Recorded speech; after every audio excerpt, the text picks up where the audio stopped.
All right, I think we are live, Tim. Today is the day, the Congressional UFO hearing. Let's put some fun music up. How are you feeling today? uh, Anxious and excited just to see how this rolls out. The Congress has definitely been picking it up, so we'll see how that plays out. Okay, and again, to everyone listening, if you could just keep us posted midstream about the audio levels, because like I said, it is pretty hard to do live. I'm excited too, Tim. A lot of stuff going on. Is today your birthday? It is actually my birthday too, right? Crazy day. Thank you guys to the people shouting me out in the birthday chat. Yeah, there's kind of a fair amount of stuff that we have to get through before we start here in about like an hour. It's going to start. We have some stuff about different congressman statements on it. We have people who are live there post videos we're going to watch, and yeah, it's going to be a lot of fun. So I guess we'll just start and go right away into it. Sound good? Cool. Sound good. Anticipated congressional hearing This today on News Nation coverage from today. Just a nice little overview of what we're going to be watching here in an hour or so. Topic that's moved from the fringes now to the mainstream. Unidentified aerial phenomenon, or UAPs, better known, to you and me as UFOs.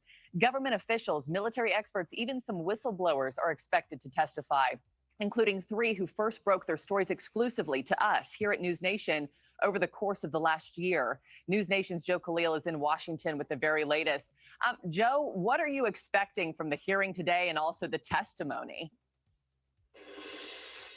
So, Marky, look, the last year that they had a hearing focused on this topic, the UAP phenomenon, there were a lot of people around the country that I think learned a lot for the first time. It was a pretty historic hearing, and I imagine that this time is going to be no different. You're going to hear from people with very high levels of credibility, people who had high clearances, people who worked in the depths of the Pentagon, coming forward now, telling the public that the Pentagon, the Department of Defense, knows a lot more about this topic than what they lead on publicly.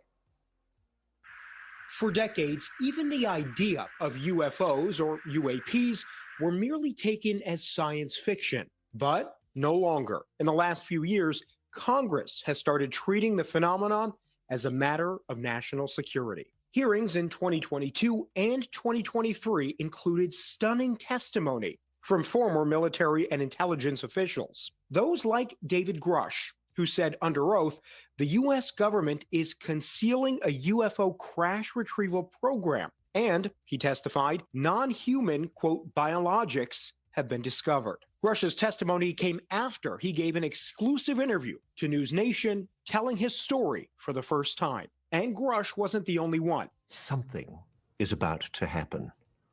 What's about to happen? Well, if we're lucky, disclosure. Lou Elizondo, former Pentagon official, broke his silence to the New York Times in 2017. Earlier this year, also sharing with News Nation's Ross Coulthart about what he believes is a UAP cover-up. The realization that the U.S. government is aware that the topic of UAPs is not only valid, but they're real. Elizondo was director at the Pentagon of a UFO program called ATIP, the Advanced Aerospace Threat Biggest Identification issue right Program, there. Jeez. Before it became public. He'll be. I mean, I don't know if this is the same one, but they introduce him again as the director of a program, and that's like my biggest issue that I have with News Nation is that it's great that they're reporting it, but it's a total oversight to not even have it perfectly clear that that wasn't even his role. Yeah, and we're going to see in the hearing that he doesn't even bring that up in his witness statement, which is interesting given all the controversy over the years that's all caused. Let's continue along here. One of 3 witnesses to testify under oath in front of Congress later this afternoon. We're not alone. He'll be joined by retired Navy Admiral Tim Gallaudet, who claims satellite images of real UAPs have been hidden unlawfully from Congress and the public. The American public has a right to know the new nature of reality we know, and that the Defense Department and the intelligence community has realized and has evidence of. And professor and journalist Michael Shellenberger is expected to testify that parts of the U.S. government have been illegally siloing information about secret UAP recovery programs outside of congressional oversight, specifically a program called Immaculate Constellation. What we're looking at here is really a story about the abuse of power. Now, Marnie, again, for the So which one of those are you most excited for? And I don't think they mentioned Michael Gold, but before we continue along here, in chat too, which one are you guys most excited for? Let me put that up on the screen. While we wait for Tim here, I'm honestly excited for all of them. I think I'm excited to see what happens in the wake of Lose. I think Mike Golds will be interesting. Shellenberger seems kind of like the stand-in people were saying for this Immaculate Constellation guy, which I do recommend if you want more information on that. Go watch the live stream we did. Tim was there too. That was awesome. I am curious on what Shellenberger's role necessarily is going to be with that, because it's going to be interesting to see how they try to tie it in. I mean, I was speculating like earlier this week is they're obviously using that as an anchor, I'm guessing, for some sort of hidden either SAP information or, especially hiding things from Congress, which I think is the biggest thing they're going to stress today. And I'm sure we'll see other clips that you're going to bring up too. But it seems like those are the biggest points that people are mentioning, is that there's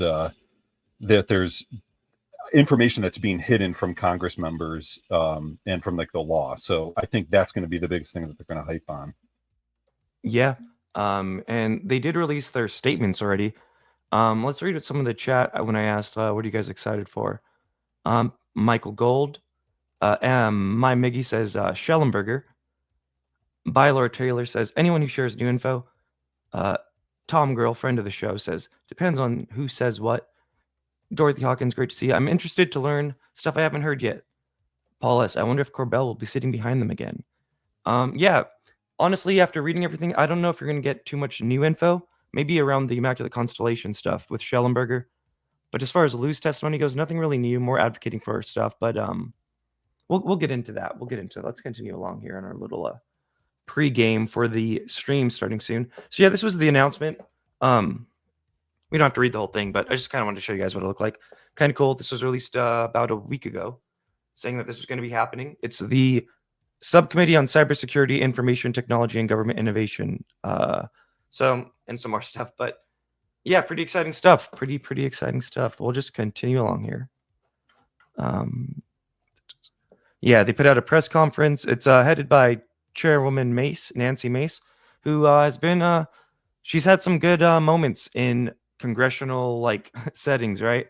Apart from even the UFO stuff, but even last year with the Grush stuff, she had some good moments. So, and she seems pretty activated, I would say. A lot of the congressmen are. That's very assuring and exciting. A lot of the congressmen today are messaging in this past week about looking forward to this hearing, and that's great to see. Let's see what else we got here. Yes, there's kind of an overview of the committee that's going to be having the hearing. And here at the bottom, we have the whistleblowers, or what do we call them? Witnesses. There we go. We got Shellenberger, Lou Elizondo, Tim Gallaudet, and Michael Gold, the new guy. All right. And then so Nancy Mace, as I said, Gerald Connolly, I guess, is going to be there too. Some of the usual faces we see in the UFO land. We have Jared Moskowitz down here, Eric Burlison, Paulina Luna, Tim Burchett, of course, all pretty big advocates on this issue. So that's cool to see. Then what do we got next? Congressman. All right, so we got some the politician statements going into this hearing. What are they saying? So here's Grothman out of Wisconsin, who also just wrote a bill with Senator or Congressman Robert Garcia about civilian pilots reporting UFOs and trying to remove the stigma. So here's what he had to say about this hearing coming up. Thanks so much for being here, and congrats on your reelection. Thank you, and enjoy being on your show. And so you are back to work in these final 5 weeks of this session, already getting back to work by co-chairing a hearing tomorrow on unidentified anomalous phenomena. It's also technically termed UAPs, more commonly known as UFOs. What are you hoping to learn in this hearing tomorrow? Well, We still have not gotten any solid information as to what we know about these aircraft. It's very frustrating that NASA, the Department of Defense have been very close-mouthed on these. We're bringing in 4 new people tomorrow, and hopefully those folks will give us a little more information. I am afraid as a fallback position, we may have to introduce legislation saying that this stuff, maybe if it's at least 10 years old, will have to be all released to the public.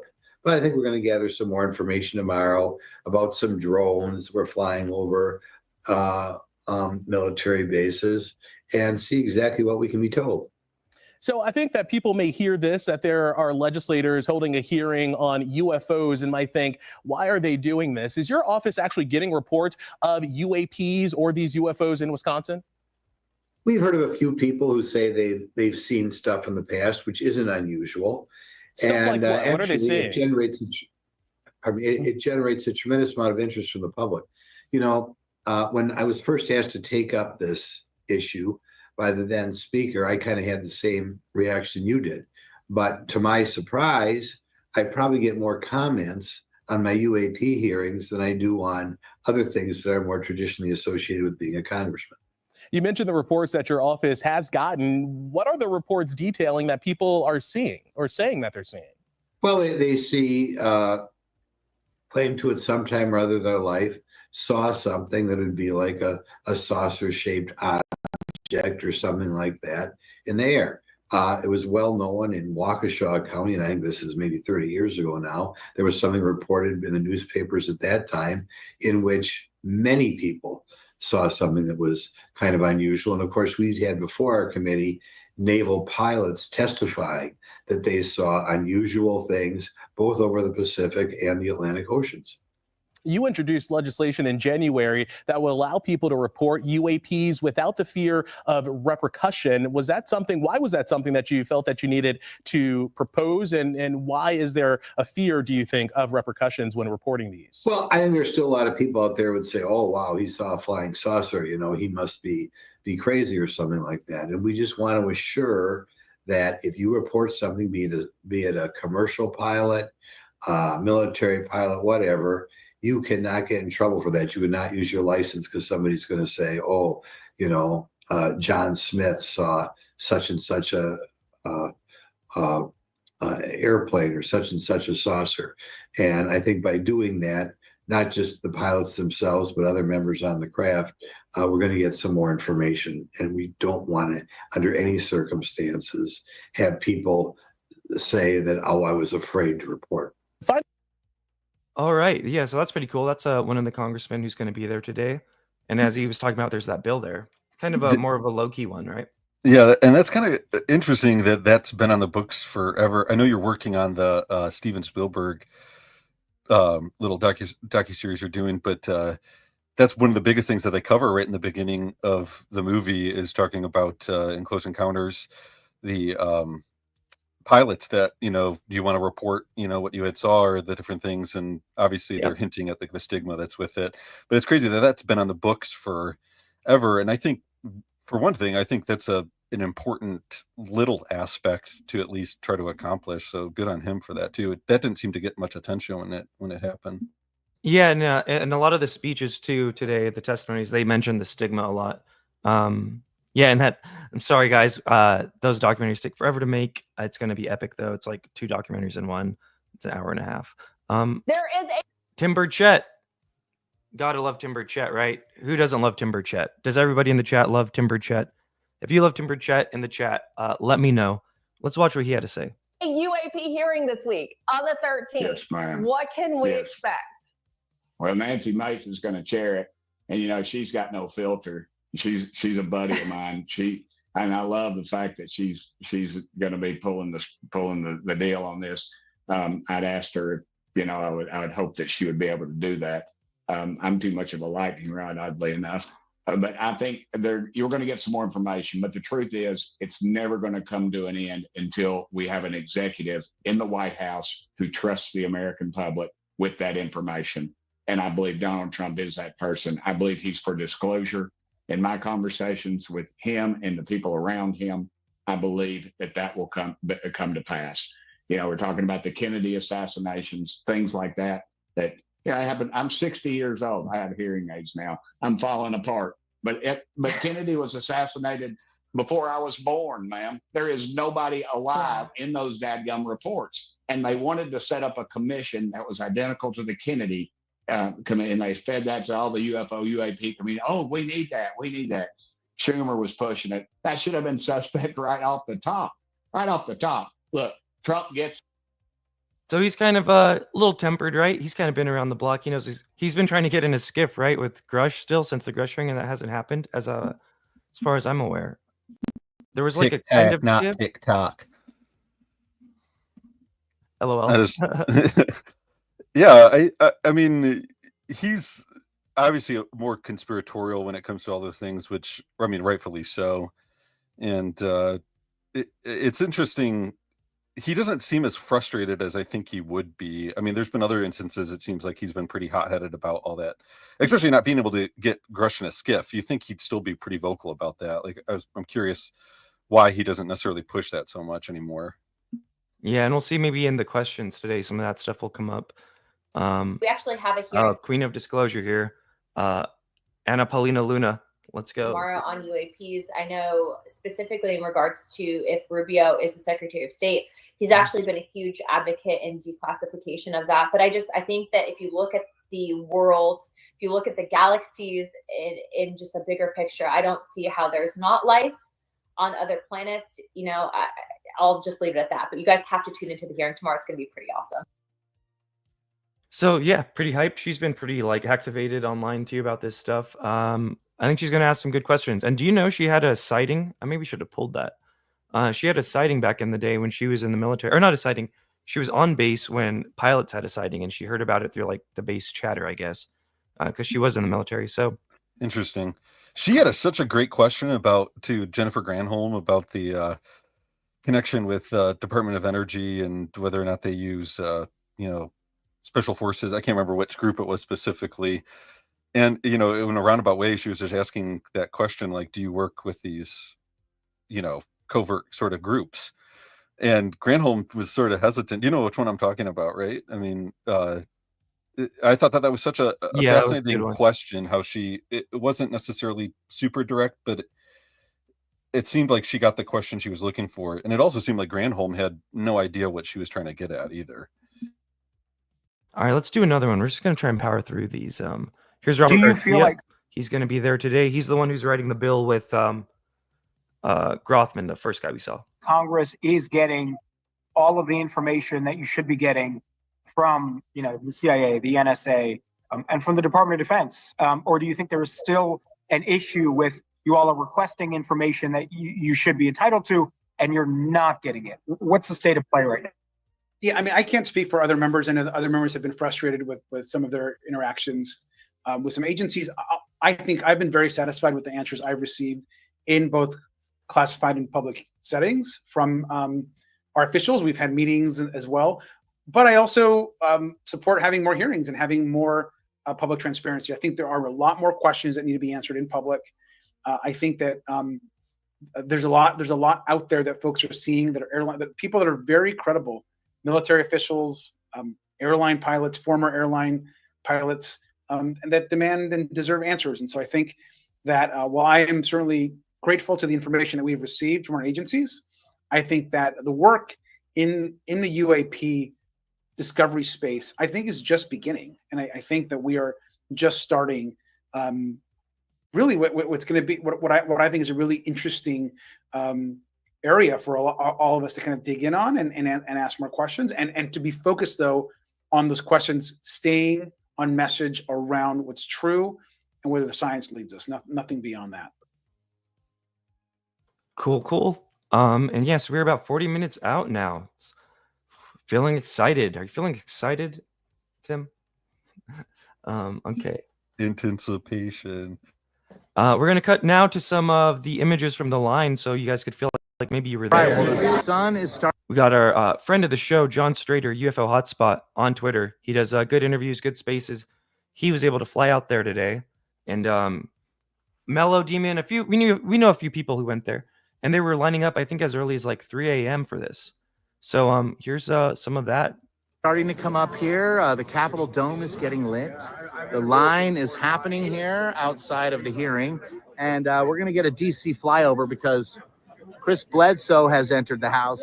He's in the line. So lots of people here, very excited, lots of experiencers. Some new timers just got into this when they saw Grush at the hearing. And many others like myself who've been doing this our whole lives. So it's good to be here. I'm happy to be part of this. And look at this great line. We got lines on both sides. I'm John Strader. We're here. Let's see inside. Okay, well, John Strader with the UFO Hotspot. And I am in the House. Here's the front of the line. Here's the back of the line. I think I might get in. We'll see what happens. I think I might make it. I think I'm gonna make it. So we're gonna make it. Everyone here is excited. There's lots of cameras here, lots of who's who of ufology. Every podcaster on the planet, everyone with a camera is in here. The Capitol Police were like in shock. They were like, "What's going on? Why are all these people here?" And they were like, "Oh, it's a UFO thing." And they're like, "Oh, yes." So I guess most House hearings don't have a huge waiting queue out. So yeah, that's cool. I'm gonna go. We're just gonna power through so we can get as much info before the hearing starts. Here's the line. 2 shots from 2 different people there. So that's cool that so many people are there with cameras. I think they were saying like 70 people could go in the actual thing. So, and I think there's a guest list. Like the witnesses can request guests that get safe seats, and I think so can the congressman. So for the people who aren't in that thing, they have to get there pretty early. So shouts out to them who did that.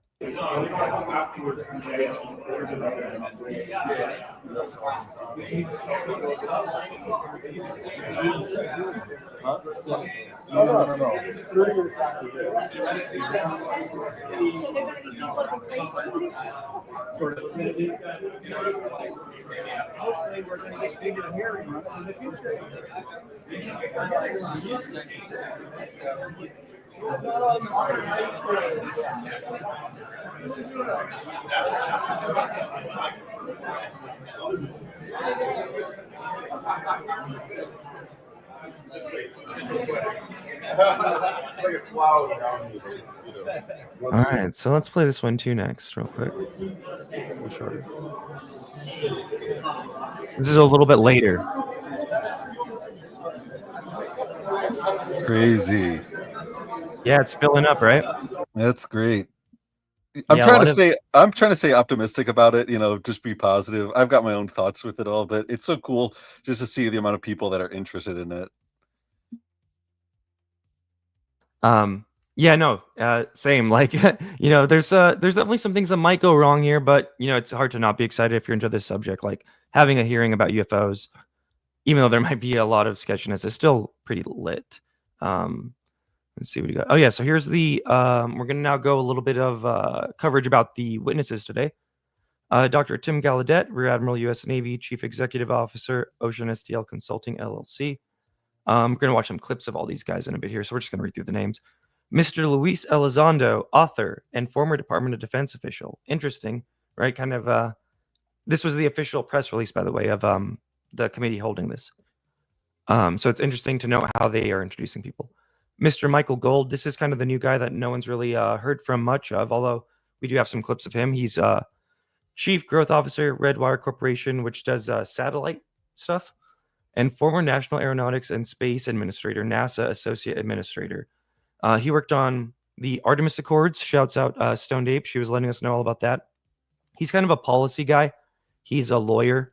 He doesn't seem to be having firsthand knowledge, but he does seem to be in a place that's like pretty respected and advocating for it, which is always great. But it would be better, like, I don't think he's going to say anything that NASA did, just advocate for more NASA openness and studies with this stuff. We'll cover that. And then we also have Mr. Michael Shellenberger, the journalist who worked on the Twitter files. We'll cover some of that stuff. When Elon bought Twitter, he and Matt Taibbi and a few others broke that story. He also did the similar thing in Brazil. That's why Twitter in Brazil are having some issues. And then also last year, he kind of started covering the UFO stuff. He covered Grush. And recently, and as I said, we did a stream on it. He did the Immaculate Constellation stuff, which is an alleged secret program where a lot of this UFO stuff is being siphoned off and whatnot. Any thoughts on that lineup real quick before we get to some of these clips, Tim? And chat, what do you guys think of this lineup? Yeah, there's some people too, they were expressing the interest with Michael Gold. I think it's interesting. I do think it's interesting what they selected to be put on there, where with Michael Shellenberger's, instead of saying like journalist or, founder of Public, which is sort of like a self-advertising, which a lot of people have been pointing out that all of his stuff's behind like a paywall to try to read, which is a bit of a bothersome, issue, I think, especially with this topic. But yeah, it'll be exciting just to see what each one of them has to say. Yes, it will. All right, let's so first we got Michael Gold, and I actually have to go to the bathroom, so I'm gonna let this play. And if you want to riff on Michael Gold a bit, I didn't mention that he is also he was with Bigelow for 13 years. So I'm just gonna let it play. As soon as it's done, I'm just gonna stop, and you could just go for a bit. I'll be right back. I'll try to be super fast.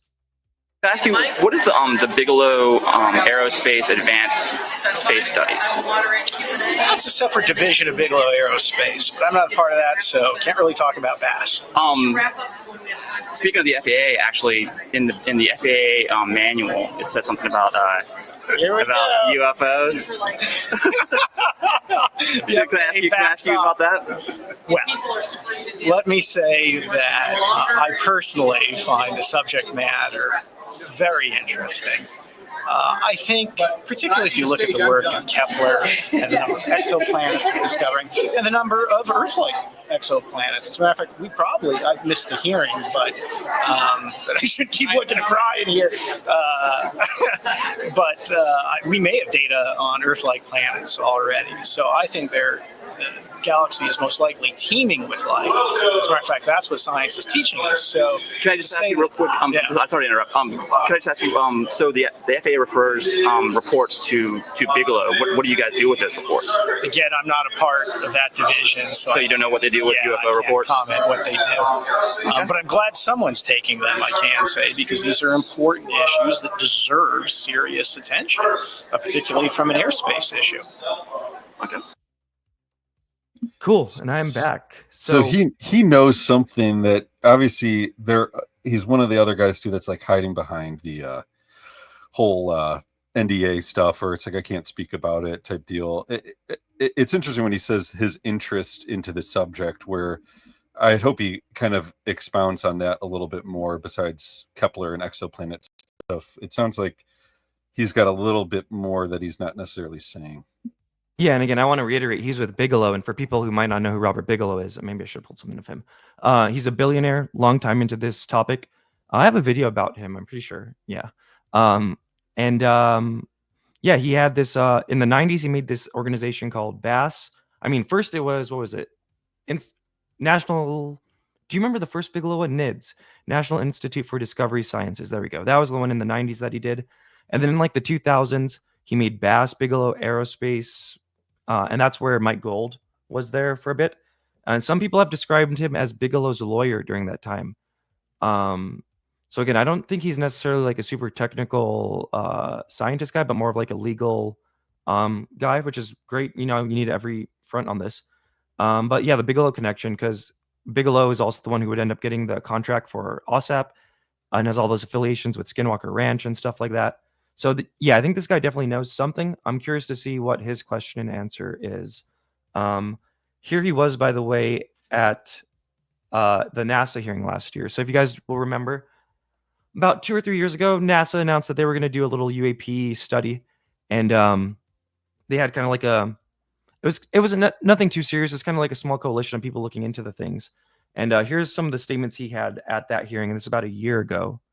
This is July of 2023. So, and again, for people just tuning in, this is Michael Gold. He's going to be testifying today at the hearing. Let's listen to him.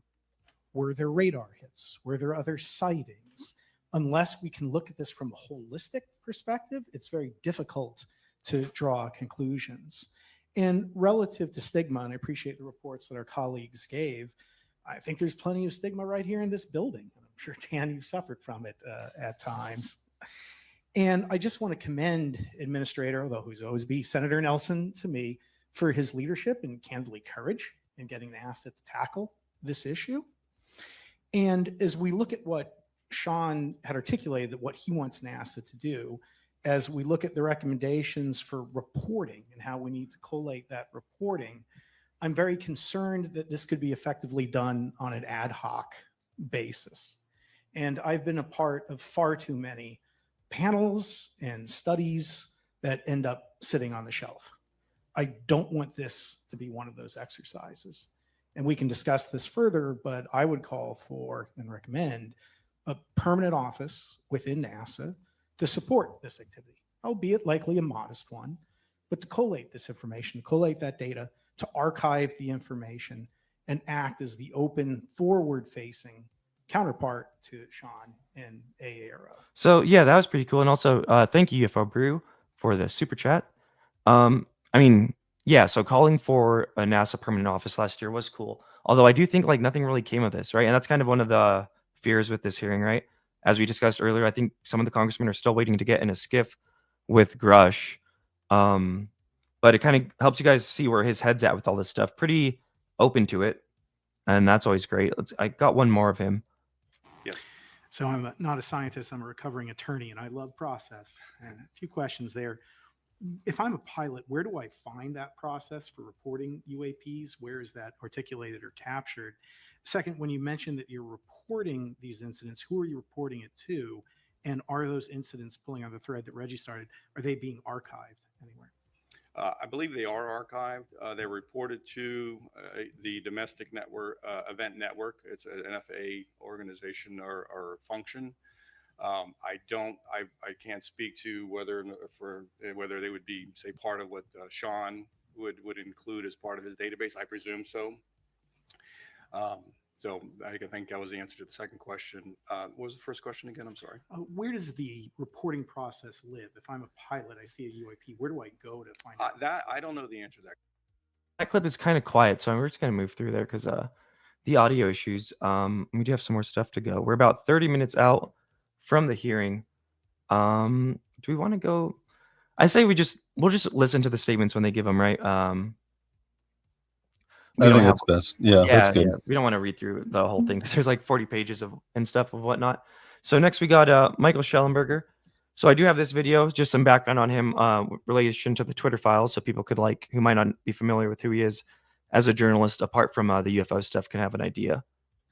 Author and activist Mcihael Shellenberger played a pivotal role earlier this year in releasing the Twitter files, which exposed the power big tech companies have on controlling narratives. Shellenberger shared previously unseen information regarding Twitter's content moderation before Elon Musk took over Twitter, exposing the level of influence high-level executives and the intelligence service had on the platform.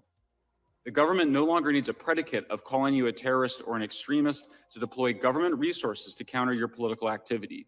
The only predicate it needs is simply the assertion that the opinion you expressed on social media is wrong. Mcihael Shellenberger, thank you for joining us. Now, you have done a lot of work that's led global conversations around what you've dubbed the censorship industrial complex. Can you tell us a little bit more about that and why this work is important to you? Well, sure. I mean, my interest in censorship really began when I was one of the Twitter files authors. We were given access to internal emails and messages within Twitter. And what we discovered was at first the kind of censorship that you would expect, very politically correct, very sort of radical left censorship. But then we started to discover something very strange, which is we started to see requests from the FBI, the Department of Homeland Security, other sort of security and intelligence agencies asking for people to be censored. We found that very chilling and very strange. And that really was the beginning of starting to understand that there was a vast apparatus of government agencies around the world, not just in the United States, think tanks. So yeah, that was a pretty big story when that broke. And we did cover that a little more in depth when we did our whole Immaculate Constellation stream here. Here's something he said, and this broke this was like a month ago, right? This Immaculate Constellation stuff. Pretty fresh, pretty new things on the scene here.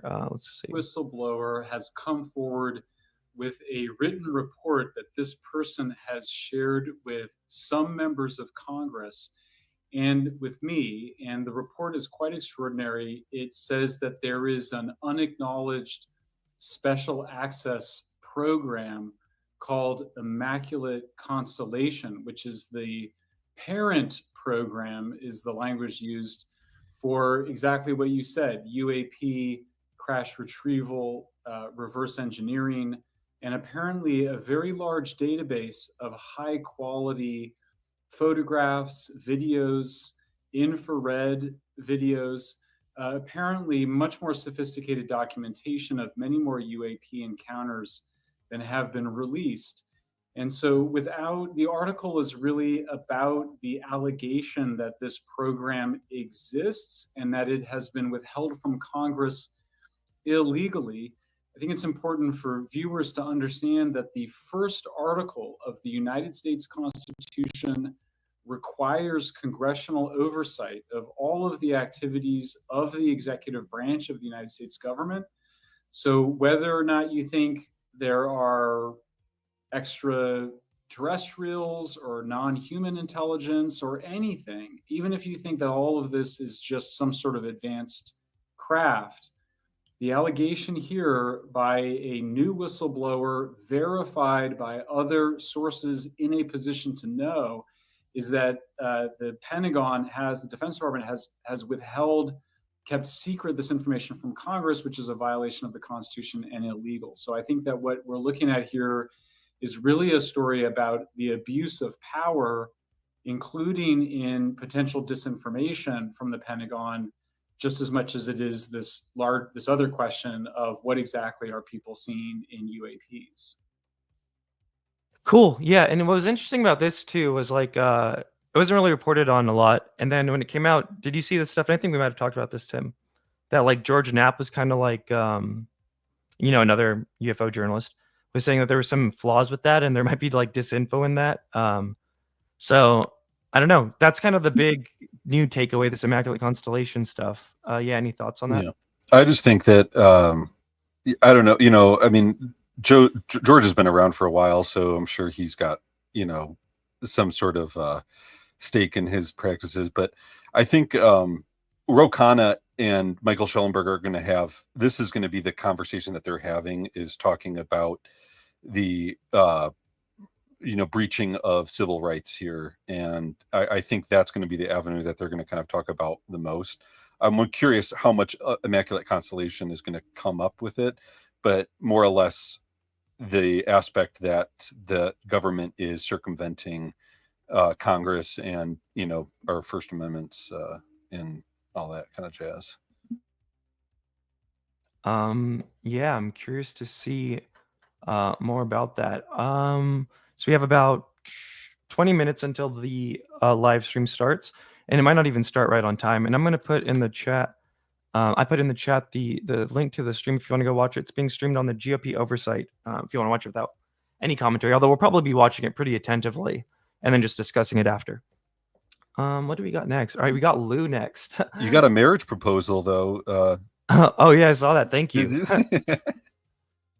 Some people are saying they don't trust the Immaculate Constellation stuff. It's, we have to always have our best foot forward with this stuff, right? And there's so much disinfo out there. And, you know what? Let's show this a little bit. Let's go through what he's going to say just a little bit, because his is actually the longest. Here we go. This is Shellenberger's testimony. And it's like 12 pages of testimony. Some of it's kind of like a history of like Project Blue Book and the Robertson panel, the history of the stigma. So that's good to have like on the congressional record. That's pretty cool. Yeah, absolutely. Yeah, government secrecy and disinformation. See, what's interesting, and we'll cover this when we get into Lou, he talks about OSAP and ATIP, but Lou doesn't, which is pretty interesting. Yeah. Well, the other thing I think it's good that Shellenberger is going, retrospectively, is that's not ever really talked about with this new UAP crowd. It's almost like they believe that since 2020, or 2017 on, this is like new in the world to Congress or to the government, that this is something that's new, when they don't, it's hard for them to give credit for like decades of prior of congressional. Stanton Friedman, I think 2 or 3 times had testified to Congress and even went to like the UN and talked about this stuff. So I think it's strange that that's the issue with the UAP era, is they don't really give credit to people in the past, which I think it's good that Shellenberger at least kind of digests all of this information that comes before him. And he talks about Doty. I don't know if he talks about it in his written statement. I can't remember, but at least he talks about that counterintelligence program as well. Yeah, and something else I like to see was he cites John Greenwald a lot, and I think John Greenwald is personally I think one of the best ones doing it right now, and I don't think he gets enough credit or recognition. He should be on Rogan and stuff like that, as far as I'm concerned. He should be, and honestly, I think he should be. I wonder how active he is with messaging Congress members or trying to get his perspective involved with that, because there's such a genuine curiosity with him that there's nothing about it that seems malicious or malign, that he's dedicated to the truth, and he is so knowledgeable when it comes to not just FOIA stuff, but also just what is our rights as citizens to know this information. Yeah, he does seem to be coming from like a altruistic, if you will, spot with it, but also it's kind of the prime spot for manipulation. And I did want to kind of highlight this too. So he has 12 pages of testimony that he's, I guess, going to read the full thing. That might take like a long time. I don't know if he's going to be able to read it all, because I don't know how long this thing is. So only 12 pages of testimony, but he does have this really big timeline at the end. He has some Black Vault documents. I think some reports from like the UAP task force about Tic Tac and Emmett's video we saw in there. And then he has this timeline right here, right? So it's kind of like, and this has been floating around for a while out there. It's a comprehensive timeline, according to Shellenberger, of stuff he's looked into, right? And we'll just kind of scroll through it really fast, but you'll see like July 1947, like he's going that far back, which is interesting. Just a bunch of different data points, got links and stuff. It does go pretty recent too. If I recall correctly, last time I looked at this like a few months ago, it had like Amy Eskridge and stuff like that, which is pretty recent for some of this stuff. For something that have like Roswell stuff in it and Amy Eskridge, which actually let's double check that, because that is worth noting if Amy Eskridge is in the congressional record, right? Because he did submit this. Let's scroll down all the way. While you're doing that too, I saw someone's comment. They had, they had said they hope that Lou maybe talks about like Roswell or, that event specifically, because if that's on the record too, then that's almost admitting that there was something specifically going on in 1947 that is not necessarily what the government was saying. So it'd be interesting to see what Shellenberger kind of talks about too with 47, because I saw those dates pop up in his timeline. Yeah, and I'm excited, but here's one thing I was saying earlier too. It's I don't think anyone, and this isn't a knock to Shellenberger, I don't think anyone, myself included, even the smartest person in the world, could get into this subject in like a year and a half and have like a 200-page thing like this that doesn't have any errors.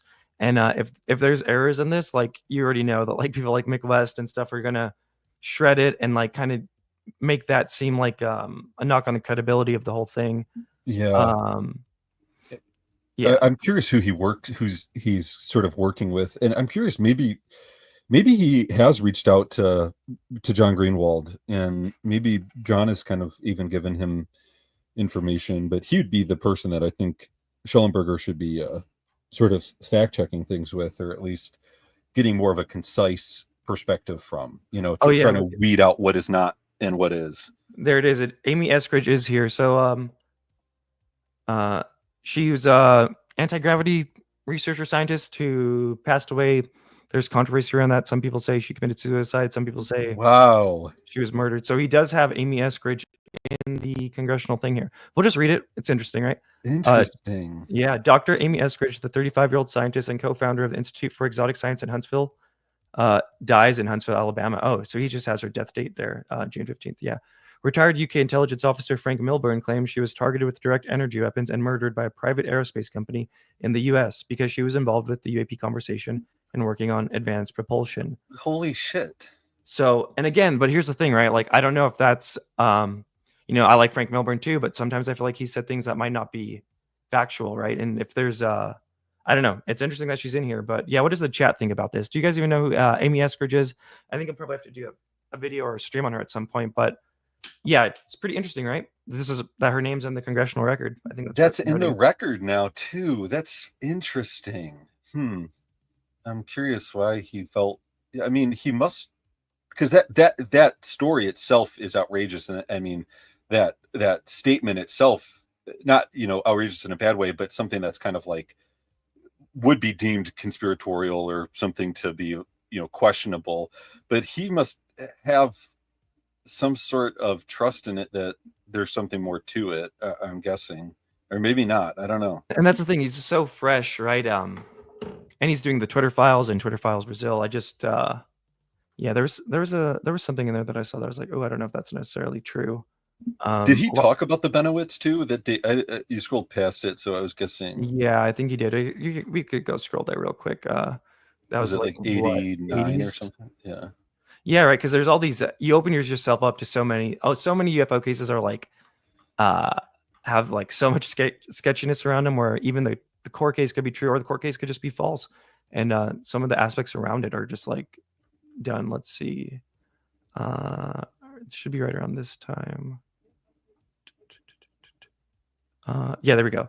July 1980, AFOSI counterintelligence officer Richard C. Doty delivers a forged document to APRO. The fake letter claims Civil Air Patrol Cadet Craig R. Weitzel photographed a UAP landing. So yeah, Doty's in here, and I think Benowitz is also in there. So that is also some interesting stuff worth noting. Yeah. All right, let's get back to this. All right, so that's Shellenberger.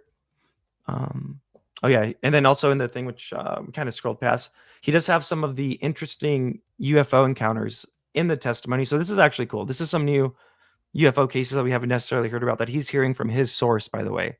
So I think it's safe to say like he's the voice for the Immaculate Constellation source who isn't there, right? Is that fair?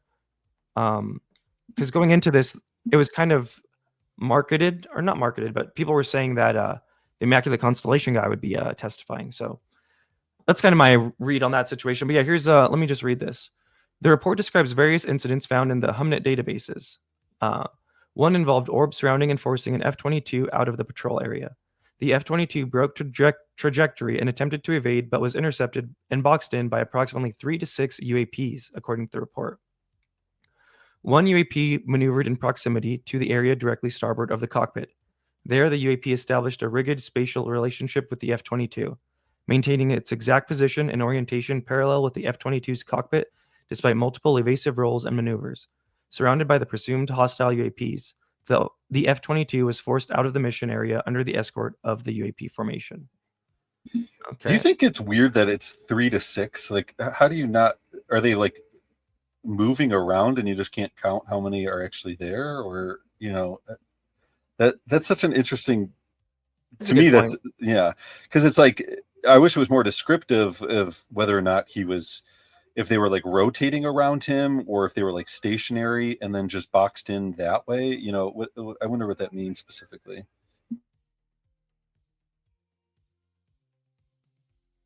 Yeah, I do too. And we're about 10 minutes away. I think I'm going to move it around a bit because I do have to go do some other stuff too. We're going to go Tim Gallaudet next. And I guess we're just going to maybe not have enough time to see Lou. But let's do this one first. I'm totally convinced that we're experiencing. So this is Tim Gallaudet. He's another person testifying, retired Rear Admiral in the Navy. He was, I think, like the top meteorologist, and he would help coordinate exercises and stuff like that. So here's some of the stuff he said about UFOs the past year or so. He's kind of come out.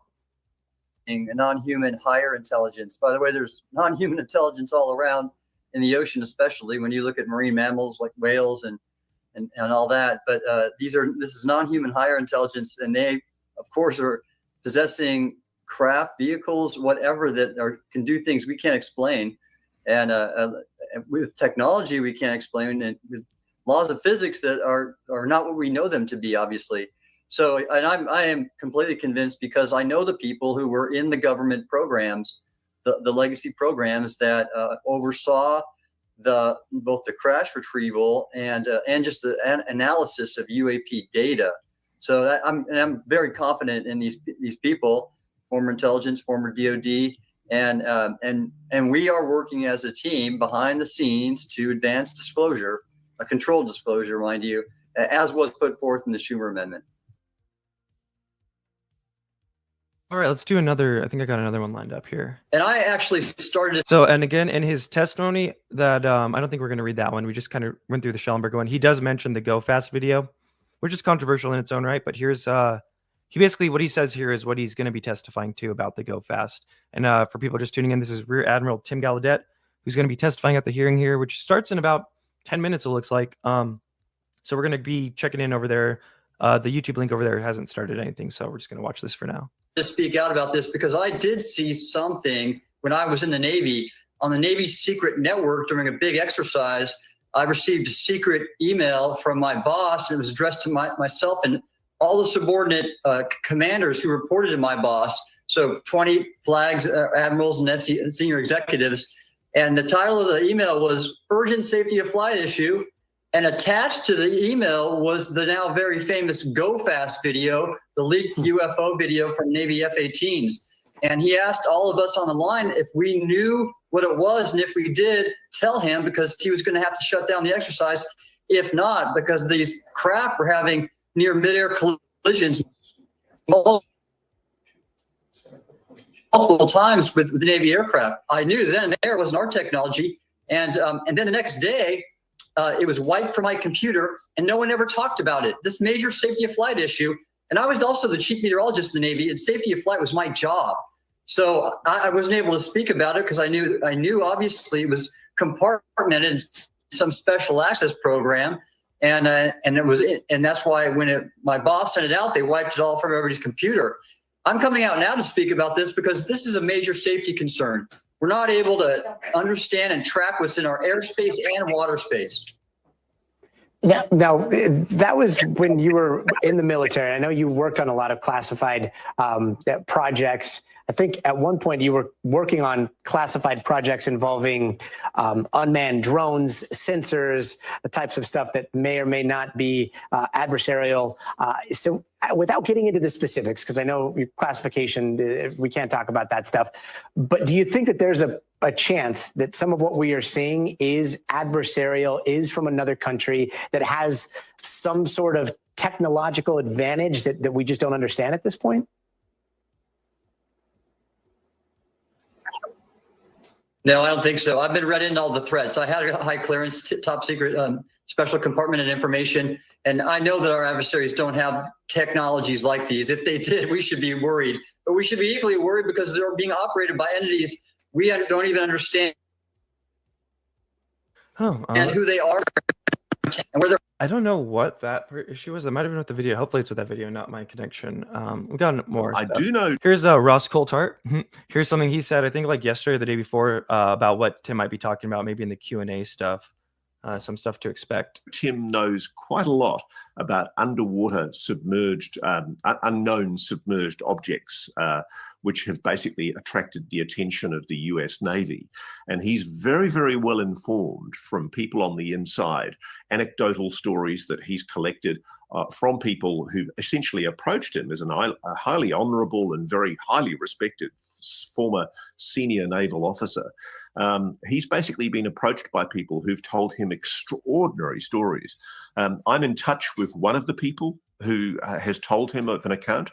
I won't name the guy because I'm still investigating his story, but it involves 7 sailors on the flybridge of an aircraft carrier watching jets take off and land on the deck of the aircraft carrier. And unbeknownst to them, there's been a call to general quarters. Everybody's been told to go below. And as they look across, there's a cruiser-sized United States vessel in parallel with the aircraft carrier. And he sees a craft, all 7 of them see a craft materialize above this US warship that is the length of that warship. It's a massive craft. Wow. And I'm in the process of checking that. I know this guy has approached Tim Gallaudet and basically offered him the same information. And I'm in the process of tracking. I can't get behind that. It's so hard for me to get behind him. And let's welcome Tupa. Tupa, are you excited for today? How's it going, man? What up? Yeah, very excited. Super stoked. Good morning, everyone. Good morning. What up, Tupa? What up, dude? Okay, so this is going to be wild. I've seen some coverage from the line. When is this bad boy set to start? I think it starts in like 10 minutes. So let me damn. Okay, cool. Some of the congressman statements going into this, some of the witness statements. We didn't get to Lou yet. Yeah, so if you let me see, let me do this V real quick. Yeah, everyone's pointed out that Lou shaved his chin stash. It's a big step. It's a big step. It's definitely a statement. Am I right? Gotta look good for Congress. Absolutely. Gotta look good. So yeah, I do have this one. If you guys want to see real quick, this is what it looks like. Nothing started yet, but the stream has started technically. The stream started 6 minutes ago. There's nothing on the screen. So as soon as that's ready to go, we'll hop back over there. But till then, I guess we'll just continue some more of the coverage of the people going into this. What do we got next? Still some more Tim stuff. Okay, here's where it gets kind of, I don't know with Tim, going to be honest here. There are individuals. This stuff, I feel like he's definitely being influenced by Lou Elizondo, and that might not always be the best thing. Individuals who I will not name, who I believe are getting paid, but every day they get out online and they're well known in this UAP community, and their number one job is to discredit these national authorities, these people like Elizondo, who was with the task force, the UAP. I've met and trust and know, and he is 100% who he says he is, and what he says he's seen and knows. I have total confidence in people like him. Author. He's getting he's an active target of people discrediting him and others too. Interesting. Sean Ryan, dude. Sean Ryan does not. He does not trust Lou Elizondo. Let's just be clear here. He stated the same thing, right? He stated this. Has he said that? Yeah, he was talking to Stephen Greer, and Greer was like, there are some, disinformation agents, and then Sean goes, "Can I guess one?" And he goes, "Sure." And he goes, "Elizondo comes to mind," and he's like, "Whoa, yes, exactly." And then he handed Stephen Greer a gun, and he's like, "This is a gift." Oh, whoa! Holy shit! It's a crazy episode, and yeah, he does not trust that guy at all. But he's had several people on the show who do, and so I find this interesting. His opinion could have changed over time, but it still is where it is. Right. Interesting. Okay, I'll have to check that out. Yeah. So again, Lou's definitely been caught lying a few times. So when he's like, "I fully trust him," and pushing this narrative that people are paid online to discredit him. I mean, maybe they are. And I even tweeted at Tim Gallaudet. I was like, "Hey, can you expand on this? Like, what are you talking about? Who are you talking about?" Who do you think? Could you identify anyone? Has anyone stuck out to you as someone who is being paid to discredit Lou, who hops online every day? Like the most Lou crew people believing that Mick West and Green Street are, but I personally don't believe that. Yeah. No, I don't. I mean, that's the Green Street thing. One thing I do think is interesting is that Green Street works for the New York Post, which is affiliated with Rupert Murdoch, who also owns the publishing company that Lou's book came through. And I didn't see anywhere. Yeah. And I didn't see anywhere that I even messaged Green Street at one point, and I said, "Well, why don't you try to get an interview with him through HarperCollins to, try to sit down?" He never even responded to that. But I do think it's interesting that it didn't seem like New York Post did any sort of review or any sort of coverage of it. From my standpoint. So I think that's interesting. But Green Street, I mean, I think when you sit down and when he's come into spaces that you've like hosted, Tupa or even like Red, he just seems pretty either hurt by, I think, being lied to from the get-go. So now he's sort of got like a little bit vendetta against these guys.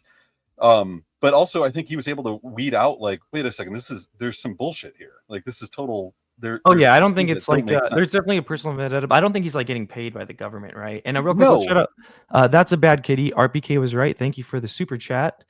Oh, Pepper's in the house too. Bros, did I miss the hearing? But yeah, no, I don't agree with that. So when I hear Tom Gallaudet saying that, I would love for him to expand, I guess, is good. But that goes into the next clip because he does call out Arrow pretty hard. And hey, should we check the stream real quick? It's 8:30. I've been checking. Oh, good. Yes, good. We got eyes on. We got eyes on it, folks. Yes, sir. Okay, so yeah, in his actual testimony, we're going to hear him call out Arrow heavy today, and Lou calls out Susan Goff heavy. But this is from this week, so this is on his mind, and he's going to call out Arrow. I did visit with the Department of Defense's All-Domain Anomaly Resolution Office last year, and now, first of all, they're under new leadership, and I make no comments on the current new leadership. I've not met with the new director. I understand there might be a change of course, which I would be happy to see. But when I met with the prior leadership, and they invited me, and in fact, they said, hey, we want to share with you what we're doing. I was a bit disappointed because they didn't tell me to not say what I was saying. What they did is they tried to defend a lot of the false narratives they were promoting. And we all know this. We know the historical records report that they issued, that Chris Mellon subsequently in the debrief wrote an article basically chastising and calling out. And they defended that tooth and nail. And I couldn't believe it, actually. I thought, because Chris did a good job. We all know his credibility. And they basically proceeded to carry out an influence operation on me because they know I have access and influence. And so they worked to persuade me, oh, this report we wrote is solid, incredible. And I asked him, what did you think of Chris Mellon's article? And they told me he was off the mark and in more colorful language. And I couldn't believe it, to be honest with you. And they defended their approach. And it was clear to me this was part of their overall, we know this, disinformation campaign against people like us who are coming out to advocate for UAP disclosure. Can I ask you this, Tim? Why? I can't help but imagine. Oh shoot, what happened there? I can't help but imagine like this guy, Arrow people being like, "Hey, Lou didn't run ATIP," and then Lou being like, "That's a disinformation campaign, Tim. Don't believe it." Yeah, so he calls out Arrow pretty hardcore. Stream still hasn't started yet, and I don't know if you guys saw this. Because these were posted yesterday, the statements that they're going to be giving here. Kirkpatrick already responded, and this is from Stephen Greenstreet. He put out an email to Kirkpatrick. He has a full statement on Twitter. Go follow him. It's good to get all the information. But the excerpt that was kind of the most damning was, so this is Kirkpatrick's response to Gallaudet's testimony that we're going to be hearing here. He says, Mr. Gallaudet is clearly still bitter that I didn't hire him into Arrow when he came looking for a job. His predisposed tendencies for conspiracies without evidence made him unsuitable for a job that required objectivity and evidence-based reason. I verified my decision with some of his previous bosses and peers. So, pretty. I don't know. What do you guys make of this? Who did he give that statement to? Stephen Greenstreet, I believe. Right. So he must have some sort of direct, contact now with Greenstreet because Greenstreet gets those comments pretty quickly the last couple of months. But I don't know. I mean, I thought Kirkpatrick just wanted to disappear. Like, I thought he wanted to get out of this. And I think it's interesting that he just still pops up. Well, he also probably feels, well, I don't know. I do think there was issues with the historical report, but he's definitely been the subject of some of this like crazy harassment that goes on in this community. Right. And, so why continue just to pop your head up? Like, it seemed like, to me, I'd be like, I'm just done with it. Well, he probably feels the need to correct the record on stuff being said about him publicly. That's my take. I've seen a lot of people do that. Right? They get drawn into these weird little things because it's like somebody just straight up lied about me. So what am I supposed to do? And remember last time at the hearing, Grush, he kind of called out Arrow and Kirkpatrick, and Kirkpatrick right away had a statement being like, Grush is wrong, blah, blah, blah. Like, Kirkpatrick went to the throat on this one, though. Right, yeah, he's definitely, this wasn't as nice as the Grush one, and the Grush one was honestly pretty scandalous. Let's see, I'm checking the hearing. Still nothing live on the hearing. All right, so, Tipo, you're going to love this one. In response to, like, this weird back and forth between Kirkpatrick and Gallaudet, this is what the Good Trouble Show had to do today. So they say, hey, who thinks we should release the names of the people on Dr. Sean Kirkpatrick's secret advisory board for the DoD Arrow right before the UAP hearing? So basically, that's weird. Threatening to dox the staff of Arrow. Well, no, that's like very weird. Like that's like it's straight up doxing. It's threatening to dox, and Matt Ford seems to take the position that he's in like the Bourne identity stage of this, that he's like Jason Bourne. Like it's a very weird LARP, and I feel like that can only exist if he's being gassed up by people in the quote unquote know, right? Like he has full confidence to type stuff like this. Dr. Sean Kirkpatrick of DOD fucked with the wrong people, and tomorrow he's going to find out. Like that sounds so weird, dude. Like, and he does this weird thing too, where like you'll get learned and he done fucked up. Like he starts talking like he's a hick. It's so strange. Do you think he's reading these statements as if he's Liam Neeson from Taken? Do you think he feels like tough when he reads this stuff? I think so. And I want to add to what you're saying is like, he's pretty new to the game, but he's like pretty connected, right? They always try and find fresh faces, kind of like Shellenberger. It's a little red flag there.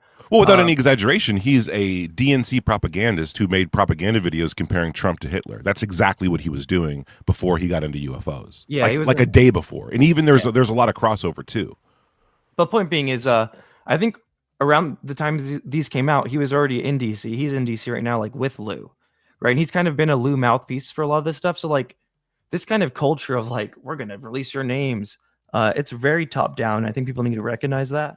But here's a clip from last year when Kirkpatrick was asked about this, and listen to what he says, because this question was first raised by Matt Ford, and the person doesn't even ask about like doxing or anything, and Kirkpatrick immediately takes it there. Let's just listen to it. Has to do with a senior technical advisory group that you must have stood up that is helping advise the work you do. So they're just questions about that group. What is it made up of? Are these people from outside government? Is this that academic and scientific community you just referenced? So it's a strategic technical advisory group. They don't like to be called senior. And they actually do work. They're the review board for, the analytic framework consists of multiple layers of review, and they're one of the layers of review. We don't give out names and identities of anybody associated with this office other than me. We're going to cut live to the other thing. People. All right, here we go. Here we go, baby. We lost Tim. He'll be back up, yeah? Yeah, I think so. Okay. Good morning and welcome. Oh, here we are. Without objection to Mr. Grothman, whose subcommittee held an important hearing on this topic last year. I want to thank my colleagues on the Oversight Committee, including Mr. Burchett, Mr. Burlison, Ms. Luna, Mr. Moskowitz, Mr. Garcia, for their relentless drive to get answers on UAPs. They've been steadfast in demanding transparency on the sightings reported by military pilots and armed forces. Their commitment to digging for the truth is exactly what this country needs to cut through the secrecy surrounding this issue. And many high-ranking individuals in the military and intelligence communities believe UAPs demand greater attention, and thus the purpose for this hearing today.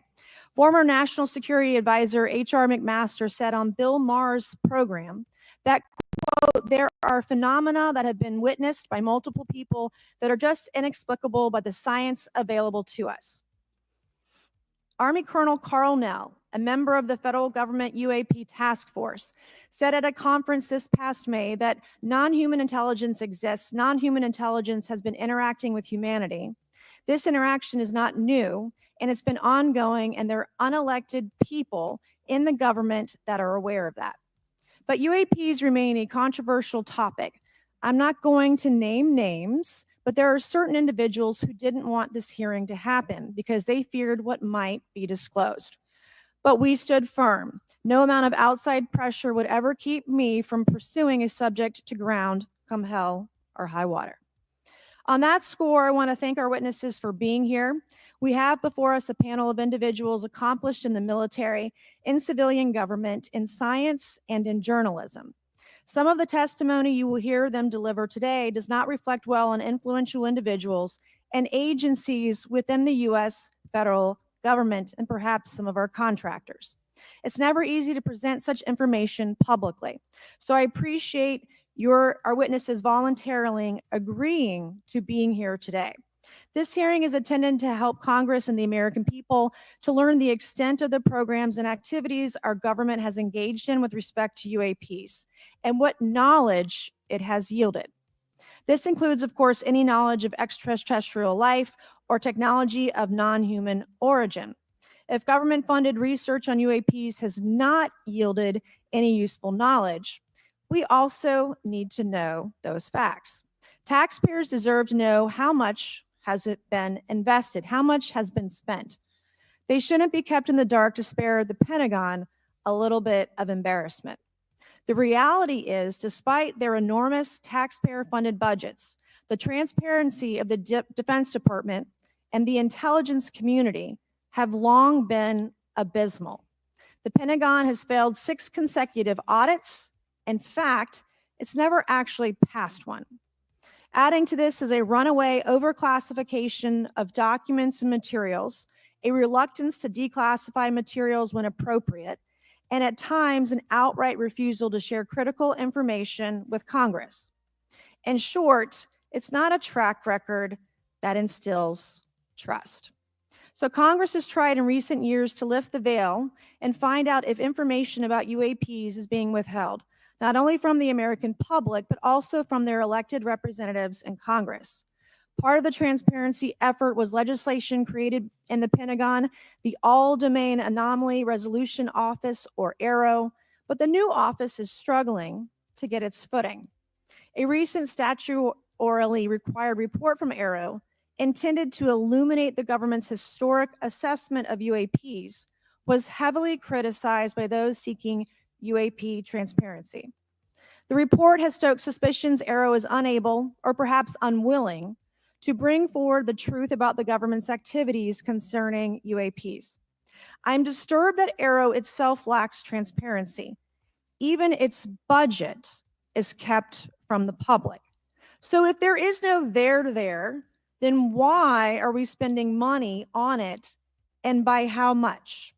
Why the secrecy if it's really no big deal and there's nothing there?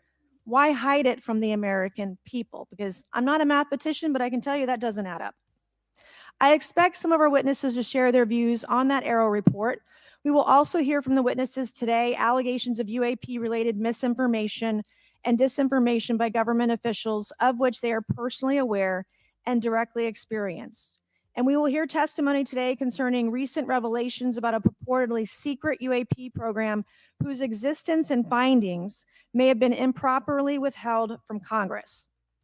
But before we get to the witnesses, we're going to have a few more opening statements from our colleagues. And one thing I wanted to add at the end of my closing statement is there is a document that will be entered into the congressional record today.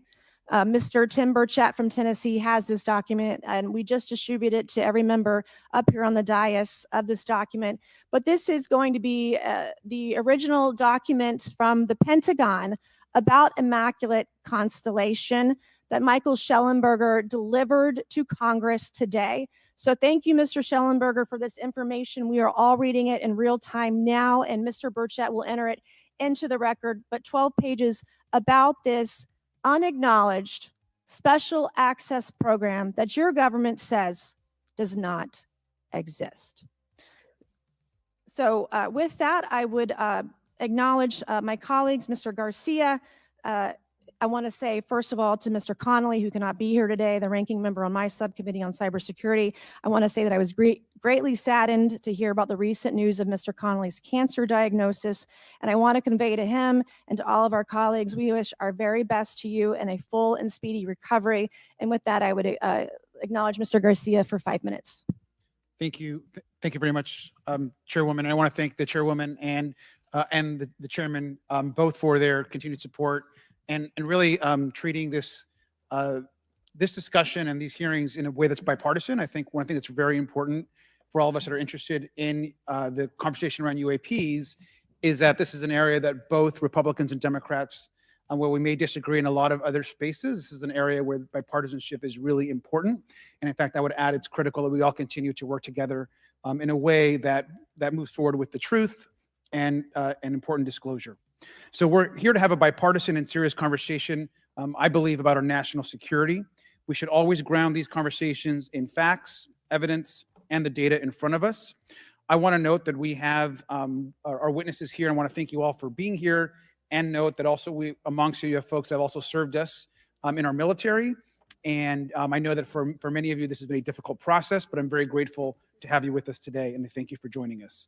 I also want to note that today's hearing builds on a quite, I think, also historic public hearing that we had many months ago that Mr. Grothman and others helped lead in this very same hearing room, where I believe we began a really important public conversation about UAPs. And so I want to thank him for that. And I especially want to thank Chairwoman Mace for her continued advocacy on this topic. I also want to start with some facts. We know that there are objects or phenomena observed in our airspace, as our witnesses will testify, and also possibly in our oceans. In many cases, we don't know what they are, and this is, of course, why we're discussing UAPs. Now, the All-Domain Anomaly Resolution Office, AARO, has reported hundreds of UAPs that remain, quote, uncharacterized and unattributed, and which, quote, appear to have demonstrated unusual flight characteristics or performance capabilities and require further analysis. This is our own AARO office. Now, we shouldn't prejudge what they might be. I'm certainly not going to. We need evidence. But what we are detecting things, and we know that we don't understand them, and this is worth investigating. Now, the American people have legitimate questions, and I believe it's critical that Congress should help address them. This is about the truth and science and facts. Now, transparency and faith in our institutions is vital in a good democracy. Now, I'm proud to say that this hearing will build on that important bipartisan work, and I want to thank everyone for being involved, including members of our committee.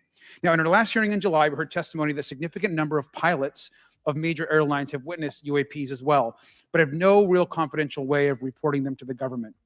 We heard that commercial pilots who encounter UAPs may be hesitant to speak openly due to stigma or fear of retaliation. We also know that AARO has reported that, and I want to quote, that most reports still reflect a bias towards restricted military airspace, a result of reporting from military personnel and sensors present in such areas. And so the lack of ability for civilian pilots raises real safety concerns and limits our ability to understand UAPs. This is a particular piece of this conversation that I am very interested in. Now, our last hearing inspired us to introduce the Safe Airspace for Americans Act, joined by Chairman Grothman, Chairwoman Mace, and a bipartisan group of co-sponsors. I see some of our leaders from Safe Airspace for Americans Act here, and that would create a safe reporting for UAP process, which we want to continue to do. Now, members of both parties and senior officials in multiple administrations have now taken an interest in this issue. Mainstream media, in many cases, are beginning to take more of an interest in this issue, and we should all be proud to carry that work and build confidence for the American people. I believe we can always be more transparent. To me, this hearing and others are simply about the truth and getting to the facts of what these UAPs actually are.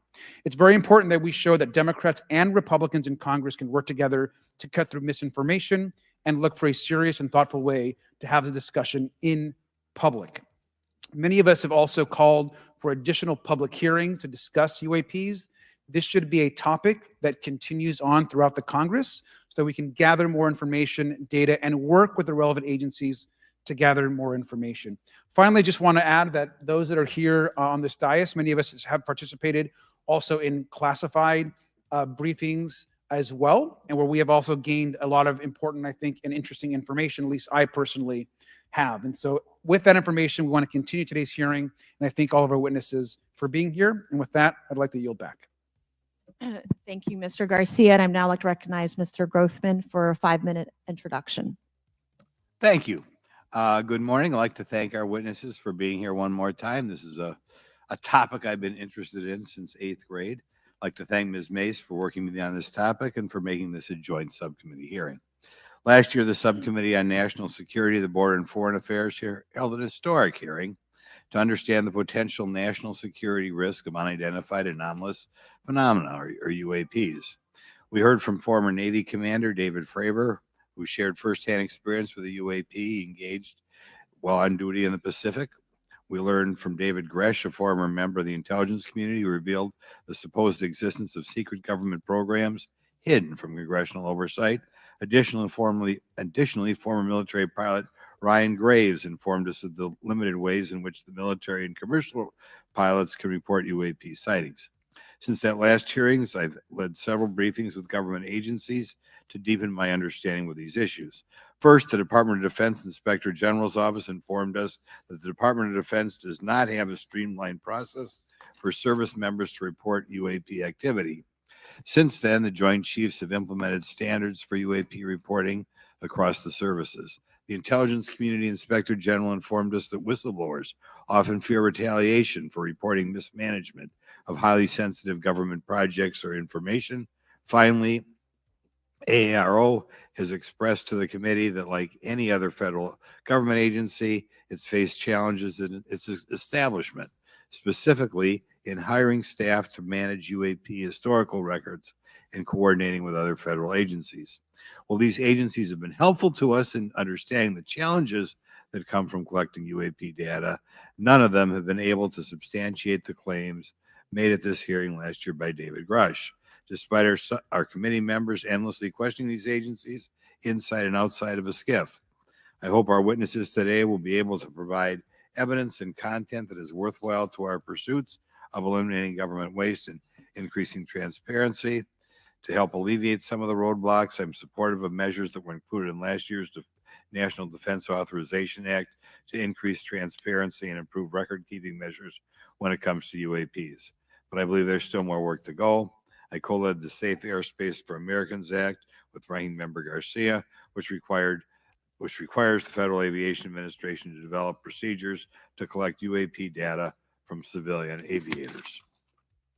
I look forward to working with members of Congress to see that this legislation and other UAP legislation crosses the finish line. I'm deeply alarmed by the reporting of the massive drone swarm that flew over Langley Air Force Base in Virginia last December. Langley is the home of the 1st Fighter Wing, which maintains half of the F-22s in the U.S. Air Force inventory.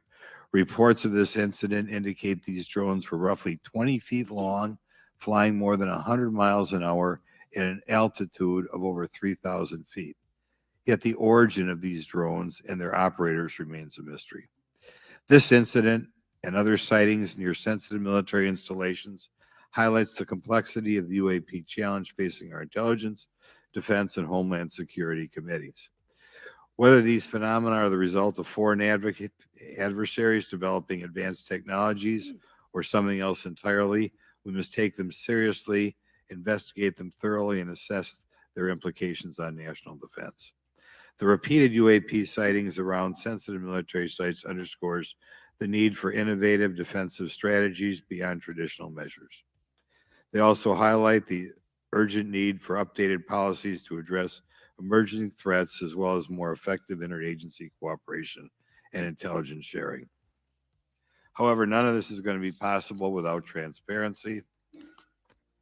For far too long, critical information about UAPs has been either classified or ignored, leaving the American public and key congressmen without clarity needed to make informed decisions.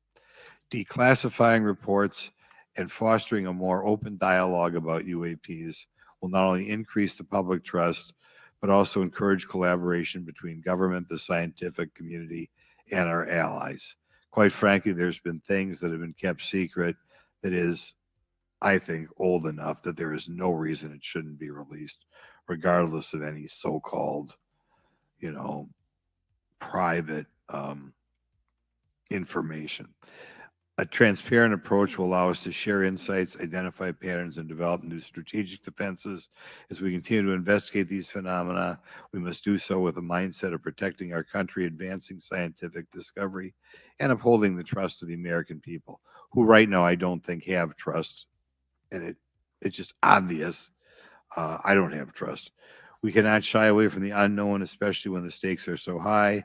I look forward to discussing these matters with the witnesses today. I'm hopeful we can learn from the testimony and come out of this hearing with actionable ideas to advance UAP transparency. Actually, the idea is just to say, in my mind, go back 15 years and everything has to be released. I'm hopeful that we can learn from their testimony and come out of this hearing. With that, I yield back. Thank you. I will now recognize Mr. Moskowitz for a 5-minute introduction. Thank you, Chairwoman. Good morning, everyone. I first want to thank the chairs and ranking members for holding the hearing today on this topic and again having a second hearing. I want to thank the witnesses for coming forward today to share your expertise on UAPs and the need to build trust through transparency. But first, I want to mention, you might be wondering why Chairman Comer has allowed me to be a ranking member today, but it's really only because our dear friend Jerry Connolly is not here. As Chairwoman Mace mentioned, he was diagnosed with esophageal cancer, and all of us on this committee know know Jerry, and he's a fighter, and we're praying for him and hoping for his speedy recovery. So today's hearing marks this committee's second meeting dedicated to UAP transparency. I was pleased, as I know all of us are, on the bipartisanship that existed in last year's hearing, and even though we can't talk about what happens in the classified settings, the bipartisanship that has existed in those settings with the questions members have asked. Last year's hearing was a great example of open dialogue about UAPs, and we must remain committed to sharing information with the American people. And I think you see that commitment based on the people here and the commitment across the political spectrum. I personally have worked with multiple members of this committee, but I want to particularly thank Congressman Burchett, Mace, Luna, and Garcia for working on bipartisan pieces of legislation. In recent years, Congress has taken numerous bipartisan steps towards greater transparency. In 2022, in the NDAA, we created the All-Domain Anomaly Resolution Office to investigate unidentified flying objects. Following Arrow, along with ODNI, released an unclassified report on UAP sightings. Of the 366 sightings included in the report, 171 remain uncharacterized, with some of these appearing to have demonstrated unusual flight characteristics or performance capabilities. That's a nice way of saying we don't want to tell you what they are. In March, Arrow revealed a report on the historical record of U.S. government involvement with UAPs, which covered investigatory efforts going back from 1945 to the present day. Earlier this year, I joined Congressman Burchett to introduce the UAP Transparency Act, which would require the declassification of all documents related to UAPs with many other members of this committee. In fiscal year 2024, the NDAA required the National Archives and Records Administration to establish the Unidentified Anonymous Phenomena Records Collection. This collection will include digital copies of all unidentified UAP records that can be publicly disclosed. This commitment in transparency is vitally important, and unnecessary overclassification has led to a void of information, which has allowed theories over the decades to foster. When the American people and members of Congress ask, are reports of UAPs credible, we're met with stonewalling. We're met with responses of, I can't tell you. And in fact, we're met with people not wanting us to have hearings. We're met with people not wanting us to ask you questions. In fact, many of us were told not to ask some of you certain questions on certain topics. In a time of heightened distrust of our government institutions, I believe more transparency is not only needed, but is possible. And obviously we can respect national security limits, but we also have to provide our constituents with the information and oversight that they have tasked us for. As part of this, government agencies must maintain open lines of communication with members of Congress. And there are regular questions that Americans have. What are UAPs? Are they real? Are they ours? How has this technology been developed? How do they get funded? Right? And now we've seen this has gone from a long time ago where you could discredit people because it's some guy living in a Winnebago. You're able to see people now. These are pilots. These are military. These are folks with serious backgrounds. This has changed the face of this because now we have video. People have questions. We know there are advanced technology programs. Almost 15 years ago, one of those came out of Area 51 to go after Osama bin Laden. And the only reason we know about that is because one of those helicopters was downed. Americans have questions about whistleblowers who have come forward to talk about retribution. And so I want to thank everyone for being involved today on trying to get more transparency. This has been bipartisan, bicameral. And as we get into a new administration, the president-elect has talked about opportunities to declassify information on UAPs, and I hope he lives up to that promise. And with that, I yield back. Okay, thank you, Mr. Moskowitz. And I would now, committee staff asked me to go ahead and I will do it, to enter into the congressional record this 12-page document that Michael Shellenberger brought today that describes the Immaculate Constellation government program. So we will do that now. Every member up here has a copy of it. Here we The first go. section talks about the unacknowledged special access program called Immaculate Constellation. And the second section about USG imagery intelligence. And Representative Luna just told me if I say Immaculate Constellation, I'll be on some list. Maybe a FISA warrant. So come at me, bro, I guess. But without objection, entered in the record. Come at me, bro. All right. So next we will introduce our witnesses for today's hearing. Thank you so much for being here. Our first witness is retired Rear Admiral Tim Gallaudet, who retired from the U.S. Navy and is now the Chief Executive Officer at Ocean STL Consulting. Our second witness is Mr. Lou Elizondo, a former Department of Defense official and author of a recent bestseller book about UAPs. Our third witness is there he Mr. is. Michael There they are. Shellenberger, founder of the newsletter Public and author of a recent journalistic piece about special access programs, including one widely identified as Immaculate Constellation. I swear the staff wants me on a list. Okay. And our last witness today is Mr. Michael Gold, a former NASA official who is also a member of the NASA UAP Independent Study Team.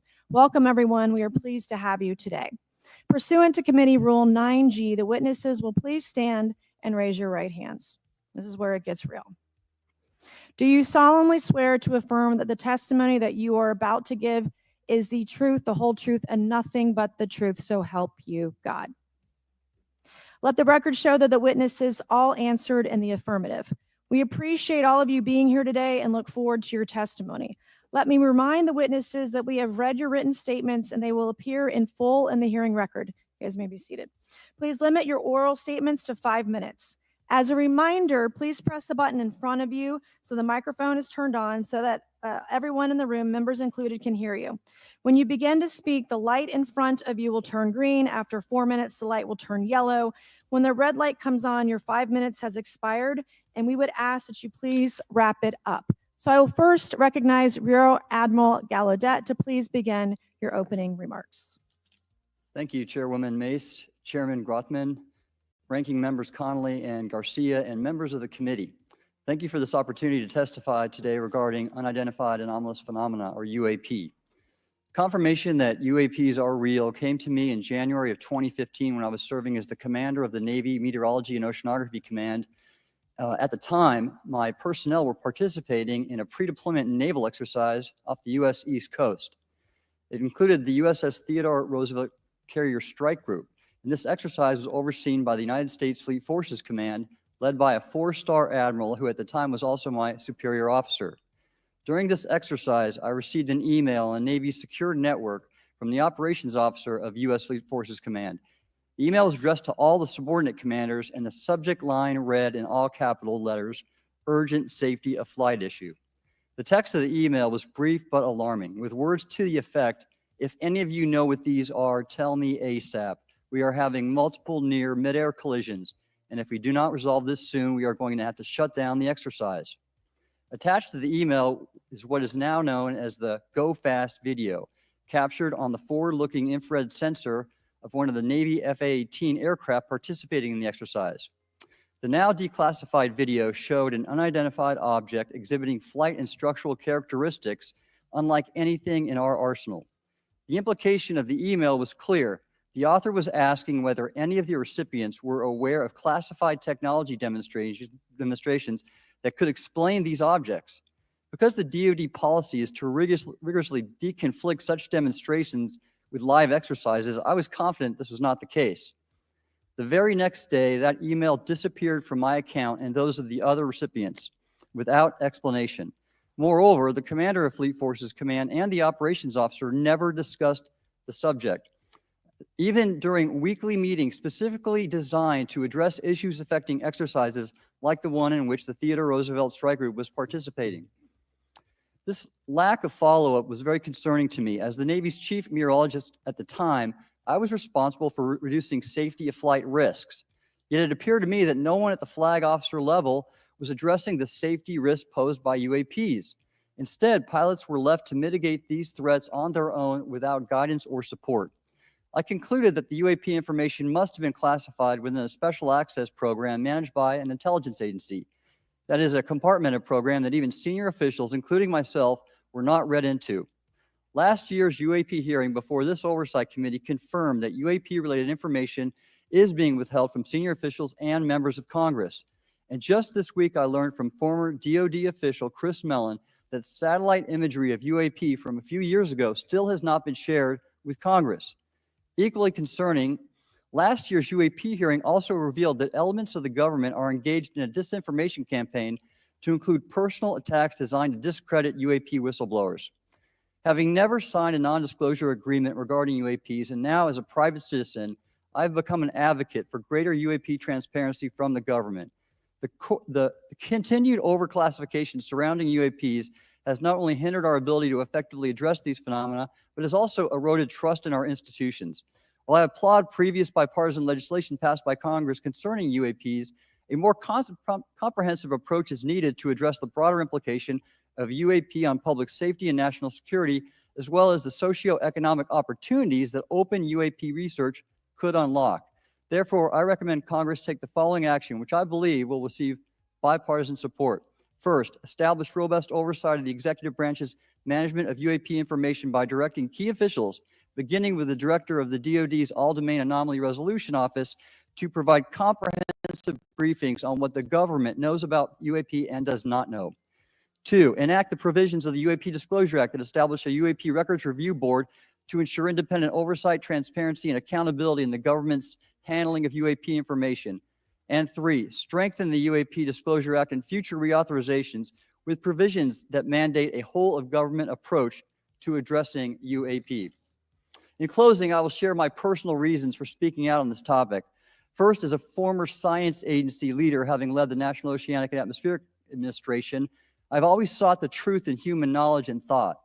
Now that we know UAP are interacting with humanity, and these include unidentified submerged objects in the ocean, we should not turn a blind eye, but instead boldly face this new reality and learn from it.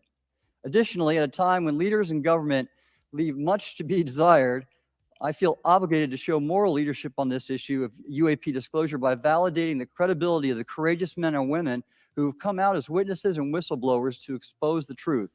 My speaking out has encouraged others to do the same, and it's my hope over time that a number of your constituents will want to know the truth and about UAP, and this number will increase to such an extent that the congressional action I've just recommended will become inevitable.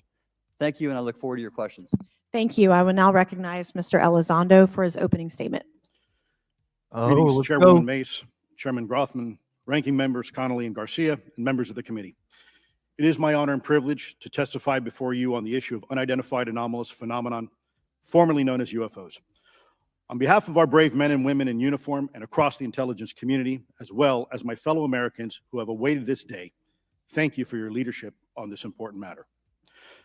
Let me be clear, UAP are real. Advanced technologies not made by our government or any other government are monitoring sensitive military installations around the globe. Furthermore, the U.S. is in possession of UAP technologies, as are some of our adversaries. I believe we are in the midst of a multi-decade secretive arms race, one funded by misallocated taxpayer dollars and hidden from our elected representatives and oversight bodies. For many years, I was entrusted with protecting some of our nation's most sensitive programs. In my last position, I managed a special access program on behalf of the White House and the National Security Council. As such, I appreciate the need to protect certain sensitive intelligence and military information. I consider my oath to protect secrets as sacred, and I will always put the safety of the American people first. With that said, I also understand the consequences of excessive secrecy and stovepiping. Nowhere was this more apparent than in the aftermath of 9/11, which many of us remember all too well. I believe that America's greatness depends on three elements: A, a watchful Congress; B, a responsive executive branch; and C, an informed public. Over the last decade and a half, I learned that certain UAP programs were and are operating without any of these elements. Although much of my government work on the UAP subject still remains classified, excessive secrecy has led to grave misdeeds against loyal civil servants, military personnel, and the public, all to hide the fact that we are not alone in the cosmos.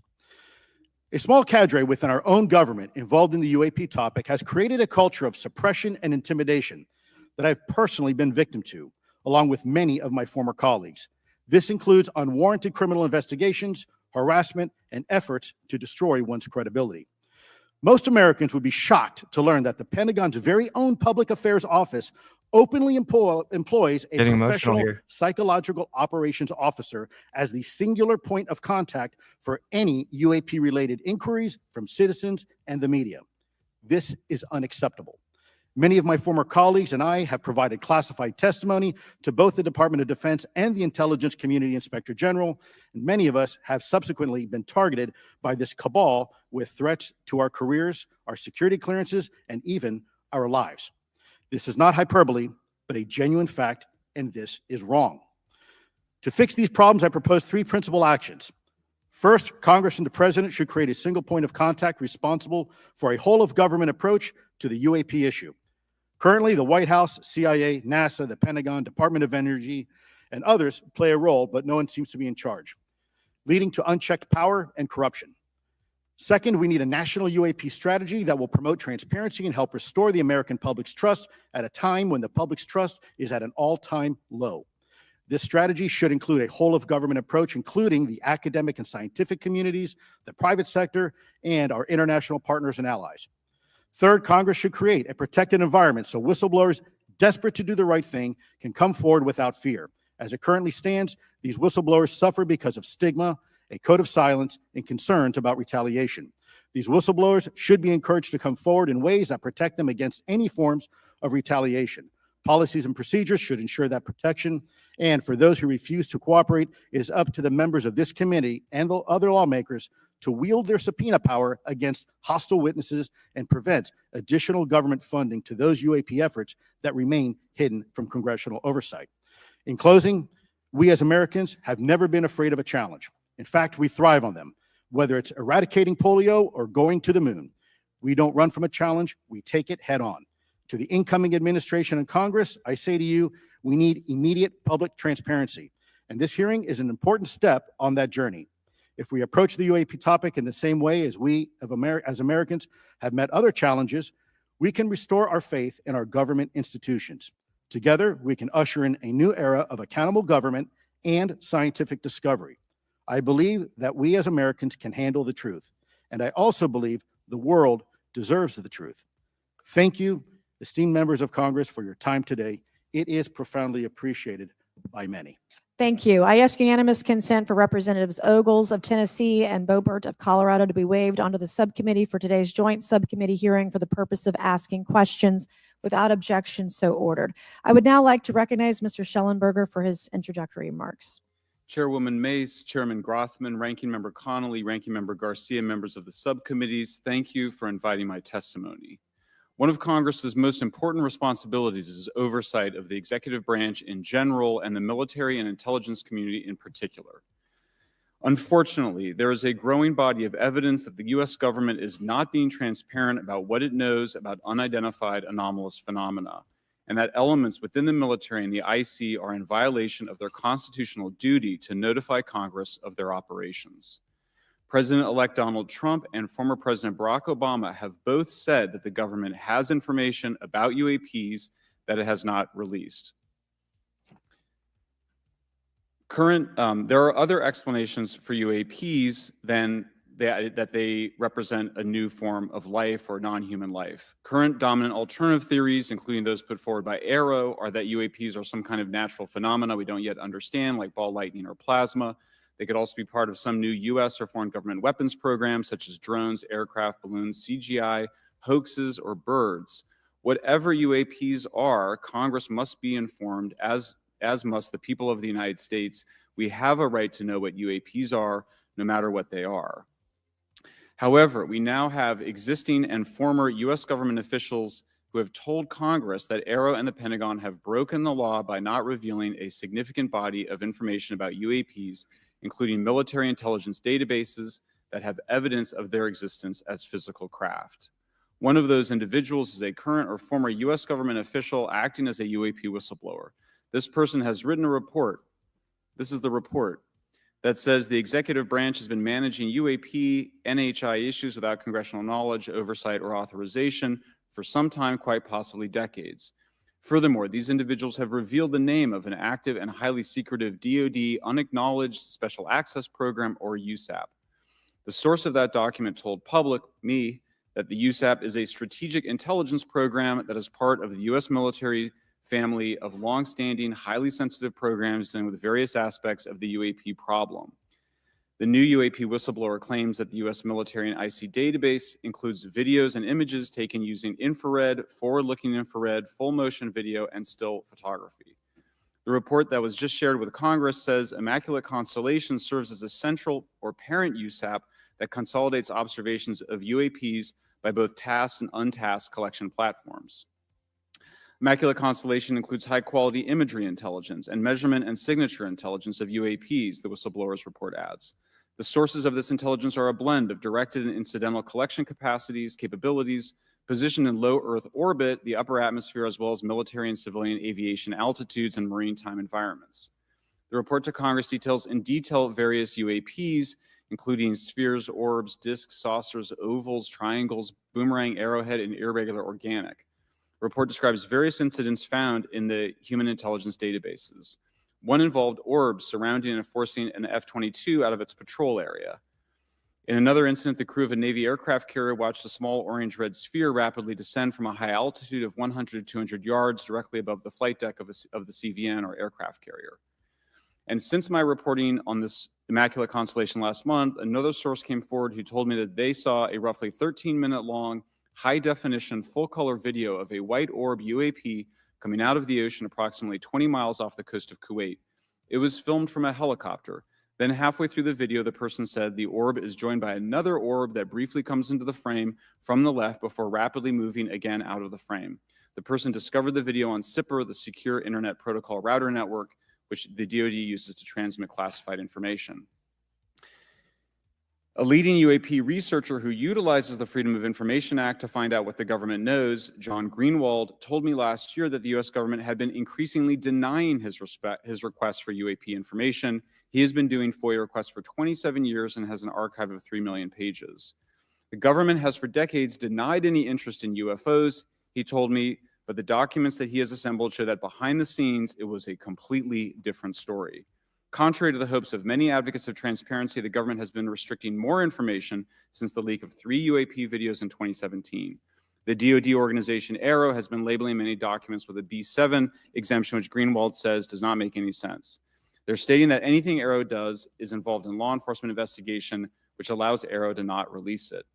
Greenwald says that the DoD has denied the existence of a UAP and ATIP-related records on multiple occasions, only to acknowledge them after an appeal was filed.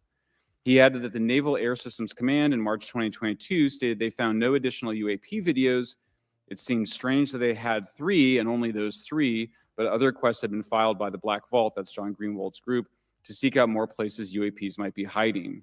Then in September 2022, the Navy admitted that the UAP-related videos and photographs existed, but denied the request in full for their release, saying that the requested videos contain sensitive information that are classified and exempt from disclosure. The DoD will deny things on a Monday and then admit to it on a Friday, said Greenwald. He said the government can and does release videos that protect secret methods of capturing it. They fall back on the sensitive platform excuse a lot, he said. However, the on-screen information can be blurred and scrubbed. The metadata can be removed. I'll show you this example here. This is a presentation from the UATP task force. This is completely absurd. It's nuts, this level of censorship, of redaction on a document.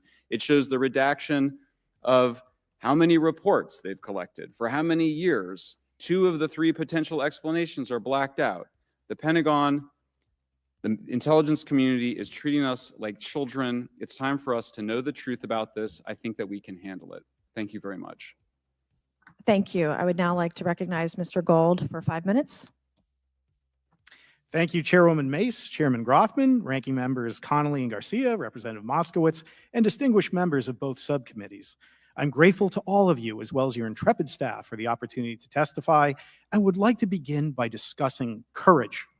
Courage is what it takes to tackle this topic, and courage in the face of adversity is what I see in front of me, beside me, and behind me. Per my introduction, I am currently the Chief Growth Officer at Redwire Space and have had several leadership positions at NASA. That being said, I want to be clear that I am speaking exclusively on my own behalf and not for Redwire, NASA, or any other organization. However, I am here today to speak out for science. Science requires data, which should be collected without bias or prejudice.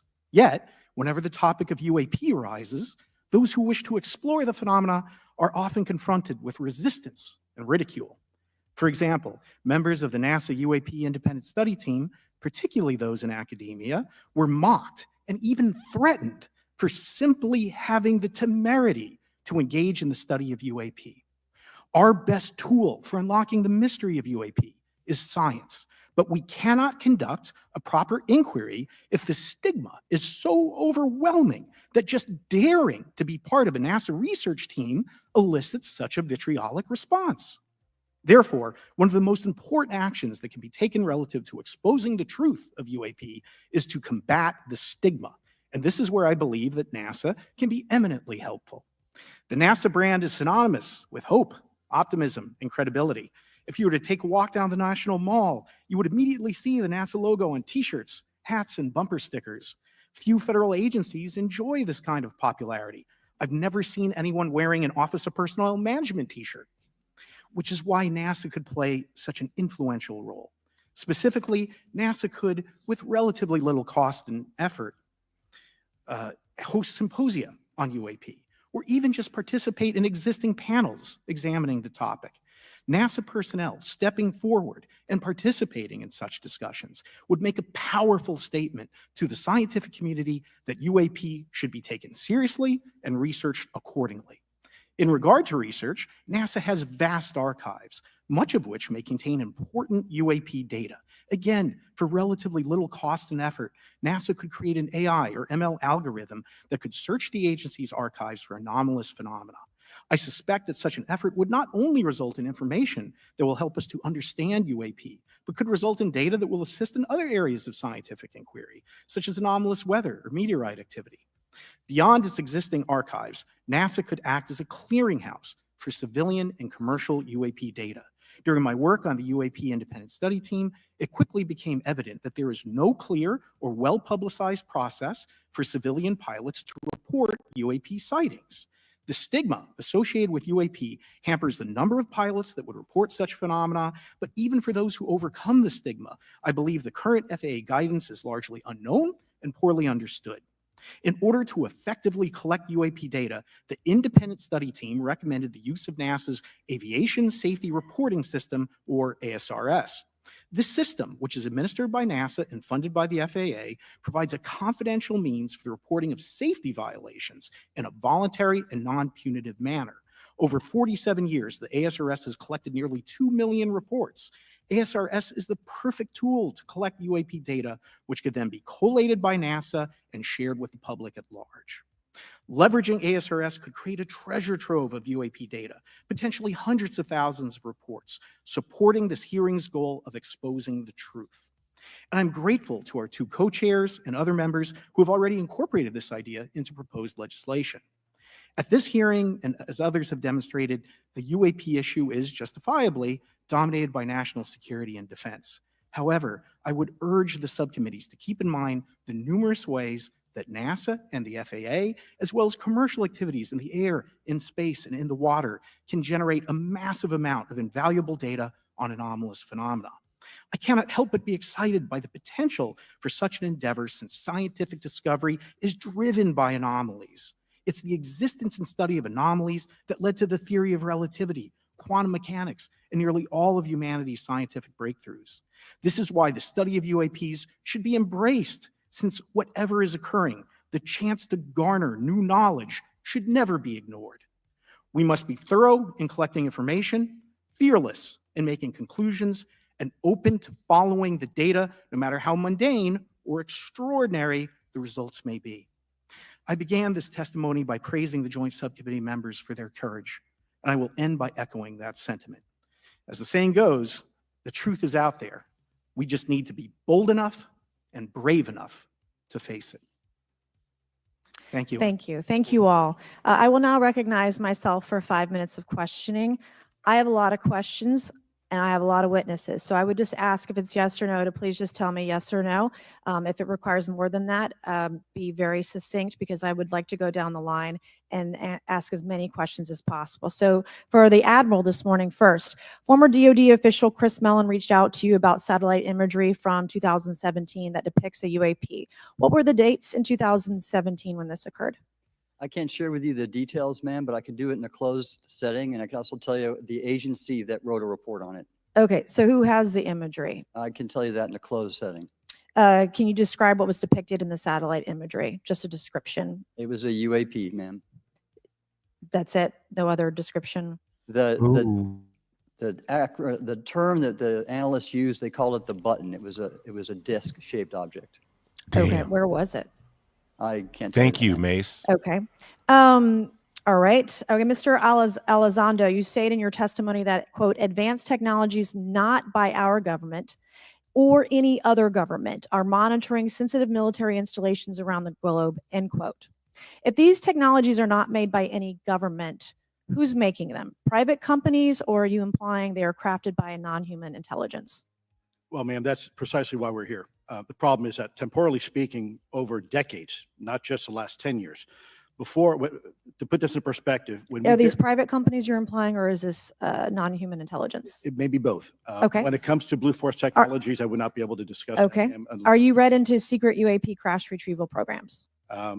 We would have to have a conversation in a closed session. Oh my I signed a God. documentation 3 years ago that restricts my ability to discuss specifically crash retrievals.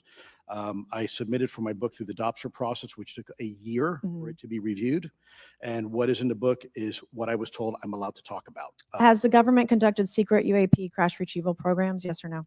Yes, Okay. Were they designed to identify and reverse engineer alien craft? Yes or no? yes. Does the U.S. government have any reverse? Okay, we already answered that question about retrieval programs. Do any U.S. contractors have the same? I would prefer to address that in a closed session, ma'am. Okay. In your book, you mentioned government employees who've been injured by UAPs, placed on leave, and receiving government compensation for their injuries. Is that correct? That is correct. How can the government deny we have recovered craft if they're paying people because they've been injured by recovered craft? Ma'am, that's a great question. That's why I think we're here again, because I've seen the documentation by the U.S. government for several of these individuals who have sustained injuries as a result of a UAP incident. It's a crazy idea, right? The hypocrisy and the logic. Okay, Mr. Shellenberger, I'm going to say it again to be very clear. Immaculate Constellation. What's its mission and how are they funded? Its mission is to, as I stated, its mission is to, it's an unacknowledged special access program. Its mission is to document UAPs. Okay, and do you, for your story and your report, do you have more than one credible source? I do. Sourcing, okay. I do. And then why do you believe your sources to be credible? How do you judge the veracity of the documentation you've been provided about this program? I checked the sources, and they are who they say they are. They are current or former government officials. I wanted to also add that I did not specify that they were Defense Department employees. I didn't specify the agency nor the gender. Would they have included non-government employees, people that aren't employed by the government? These are, I'm comfortable saying that these are government or previously government employees. Any of them currently employed by a private contractor or private contractors? I'd rather not say. Okay. What's the key That's a yes. takeaway, just a few seconds, about the Immaculate Constellation document you provided us today? I think that what the American people need to know is that the U.S. military and intelligence community are sitting on a huge amount of visual and other information, still photos, video photos, other sensor information, and they have for a very long time. And it's not those fuzzy photos and videos that we've been given. There's very clear High images, res. high resolution. How many visuals, graphics, videos, photos? I mean, I've been told hundreds, maybe thousands. I mean, I also wanted to say, because there was some conversation around concern around the revealing of these materials, revealing the source collections, but some of these are shot from helicopters using normal videos of oceans. I just think that's absurd that somehow you're going to be revealing some secret U.S. technology by revealing that you've photographed orbs off the coast of Kuwait. Okay, thank you. I have 8 seconds. Mr. Gold, did the NASA independent study team get briefed on what you call OSAP? Very quickly. I flagged the Advanced Aerospace Weapon System Investigation Program to our chair and our DFO. We did not get briefed, but I believe it is definitely worth looking into. That was probably the largest UAP review effort ever, and I think produced a lot of interest data, including revealing Nimitz. I don't know if my fellow witness Lou might want to, he did yeoman's work on it, might want to comment. Okay. All right, I'm going to turn to Mr. Moskowitz, who will be recognized for 5 minutes of questioning. Thank you, Madam Chairwoman. So, Mr. Gold, you gave a whole diatribe for a couple of minutes about UAPs, science, data collection, stigma. A lot of non-believers in all of this would just ask a very simple question. Why? Why is it so hard? Right? Like, why are people, anytime they ask, why are they always thwarted? Why are they always judged? Why is they always have misinformation spread? Why is there always retribution? Why is it always met with an ear? What's the why? If it doesn't exist, why is it such a problem? I think if you go through the history of science, Representative, it is always difficult for breakthroughs and new information, regardless of whether it's UAP or any other kind of discovery. And in science, we're supposed to be open, but when you break with the orthodoxy of what's believed, whether it's Galileo saying that the Earth doesn't rotate or the Earth rotates around the sun or the sun doesn't rotate around the Earth, it's always challenging for new beliefs. And the more extraordinary those discoveries, the more extraordinary those new beliefs, it's very difficult. So I think this is natural. There's natural conservatism that when it comes to science, but this issue in particular has been very difficult where, again, even to attempt to study it becomes problematic. But every hearing like this, every news report, every video, documentaries, I was privileged to be part of something Dan Fair is putting together. I think many of us have interviewed for it, documentary over 30 different government officials. Every brick in the wall will help get us closer to getting to the truth. I appreciate that. Mr. Elizondo, did I have that correct? Sir. I'm a recovering lawyer, so I'm going to put my hat on for a second. You said you signed a document. Love that. Who gave that to you? The U.S. government, sir. Okay, you have a copy of it? It is stored in a SCIF right now. I do not have possession of it. The U.S. government does. What department of the U.S. government gave you this document? I will say the Department of Defense. Unfortunately, I can't say in this forum much more than that. You specifically said the document said you can't talk about crash retrieval. Well, you know, you can't talk about Fight Club if there's no Fight Club. Correct. Okay, I'm just making an observation. Yes, sir. So that document that you signed, that you said exists, specifically said you can't talk about crash retrieval. Correct, sir. It was a limitation on what because already I'd been speaking publicly about the topic. And so the document said you can continue saying X, Y, Z, but you cannot discuss the topic. When you of crash give me the atmosphere of signing this document. You're in a room by yourself? I'm in a SCIF with a security officer, sir. Just one-on-one? Anybody else? There may have been an assistant as well. It was in a SCIF within a Department of Defense facility. Give me your background real quick. My background is I went to school to study microbiology and immunology, entered into the U.S. Army, and after a very short stint in military intelligence, I became a counterintelligence special agent. As a civilian, later on I became a special agent in charge, running investigations in counterterrorism and counterespionage primarily, with some experience in counterinsurgency and counter-narcotics. And then in 2009 timeframe, when I came back to the Pentagon after a tour with the Director of National Intelligence, I quickly became part of a program that was originally called OSAP that evolved into the program now called ATIP, which is where those videos that we now see, the Go Fast, the Gimbal, the FLIR, that was part of our effort, sir. Right. So you're not some conspiracy theorist. You actually have a legitimate background. Well, sir, I'm certainly not a conspiracy theorist. I'm fact-based, just say facts. So when you're in this room, I want to paint the picture for everybody. You're in this room, you're by yourself, you're in a SCIF, you're handed a document. How long is the document? It's about a page front and back. So basically you have some things they call trigraphs, which I cannot, again, talk to. How long were you given to sign the document? As long as I needed, sir. And what if you didn't sign it? Well, I suspect there'd be repercussions. I wouldn't have access to certain information. Were you allowed to ask a lawyer, or weren't allowed to ask for a lawyer to review the document? It wasn't an option, but they probably wouldn't have allowed me to, because the document itself is pretty explicit about you have to be, putting me in an interest. Let me try to thread the needle here.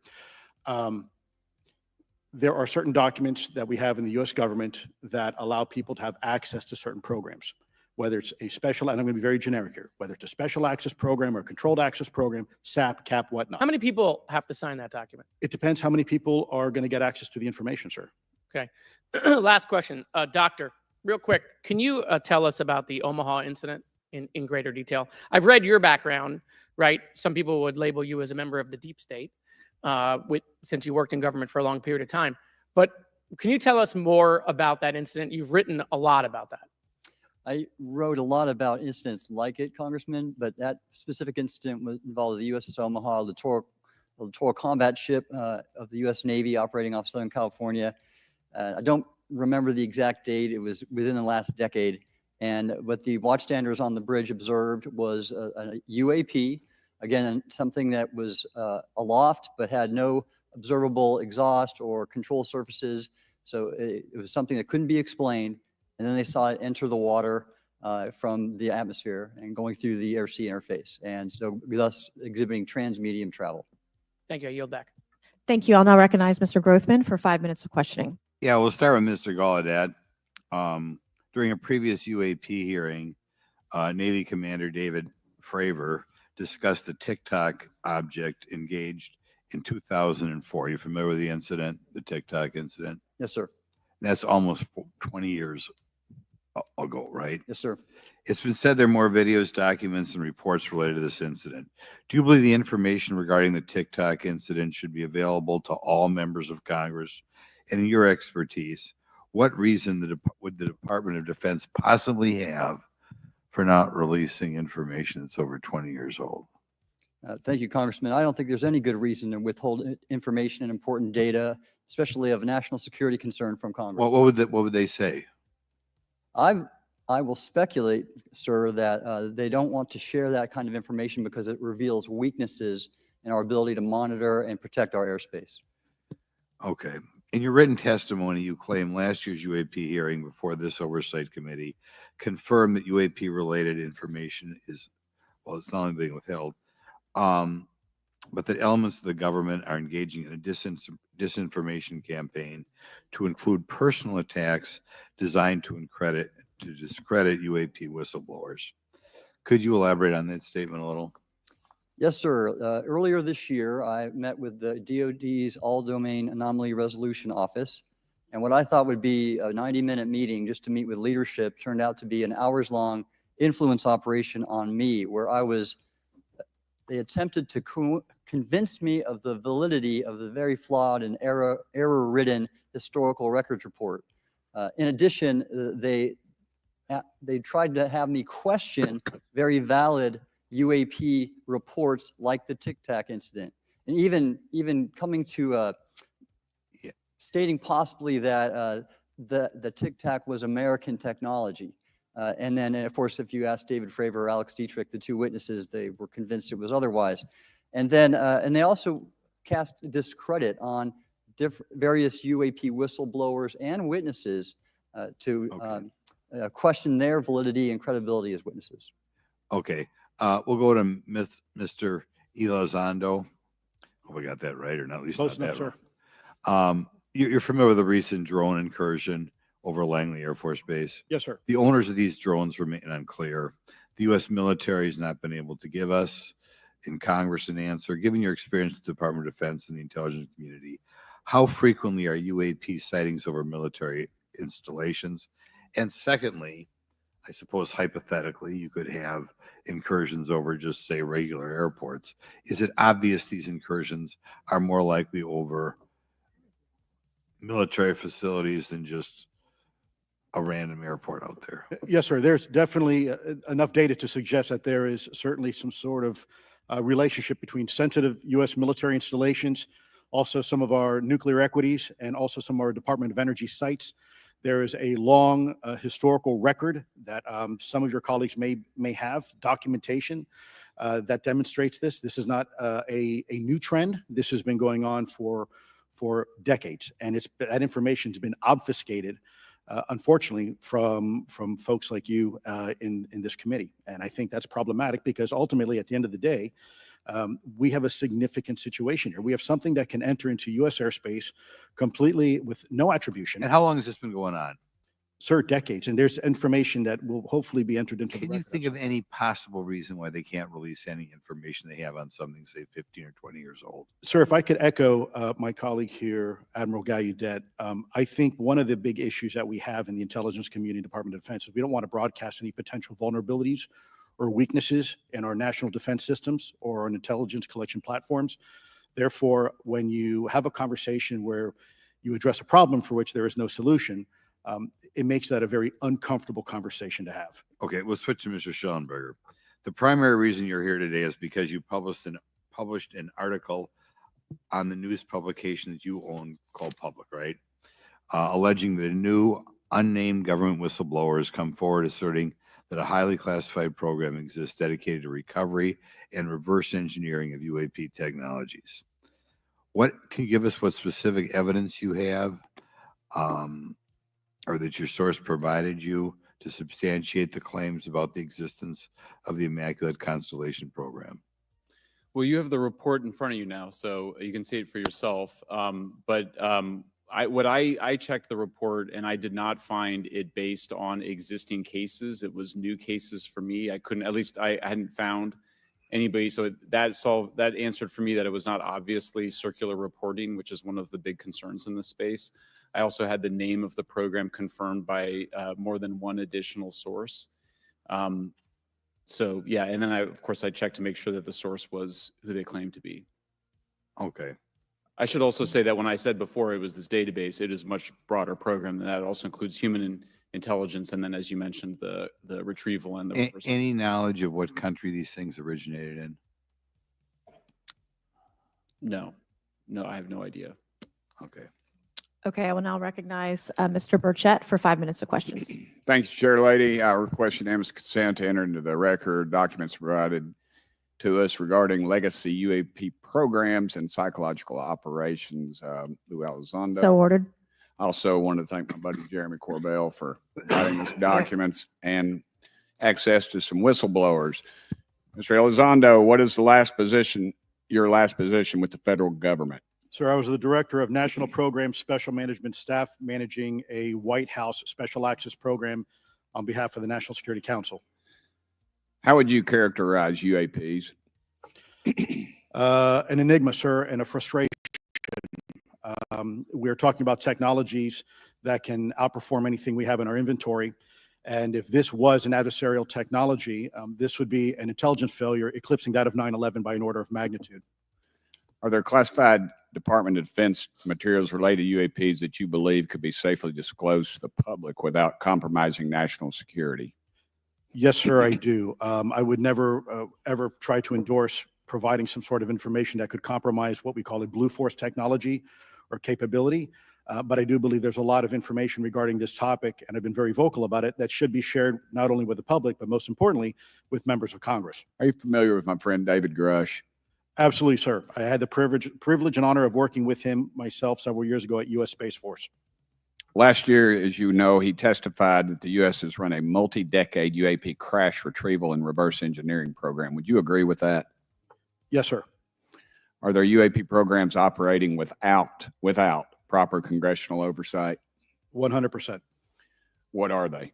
Unfortunately, sir, I would have to have that conversation in a closed session. I know you said that, and a lot of people are frustrated with those kind of answers, but we're asking those kind of questions so you all know what the heck we're up against.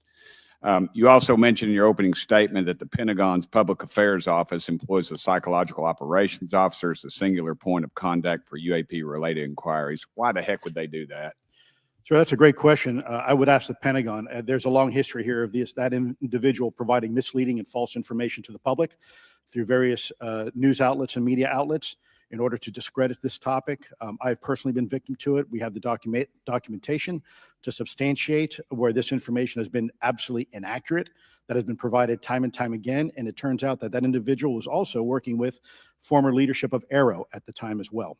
And we punish them by giving them multi-million dollars more than they ask for every year. Admiral Gallaudet, you mentioned in your opening statement on an email you received from the operations officer of the Fleet Forces Command regarding unknown objects. almost colliding with U.S. military planes. Did anyone respond with knowledge of what the objects were? I received no response, sir. Did the exercise get canceled? The exercise did not get canceled. Why do you think the commander of Fleet Forces operations officer never discussed the incident again?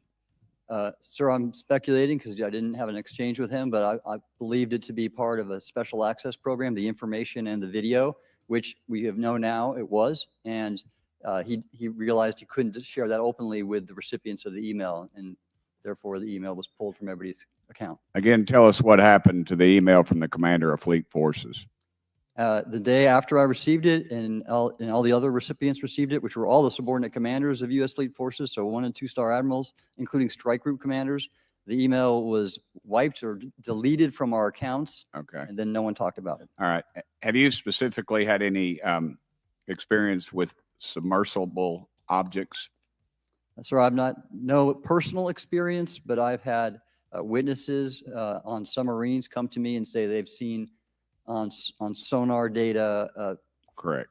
Okay. Yeah. How would USOs. you characterize those, and how do they move?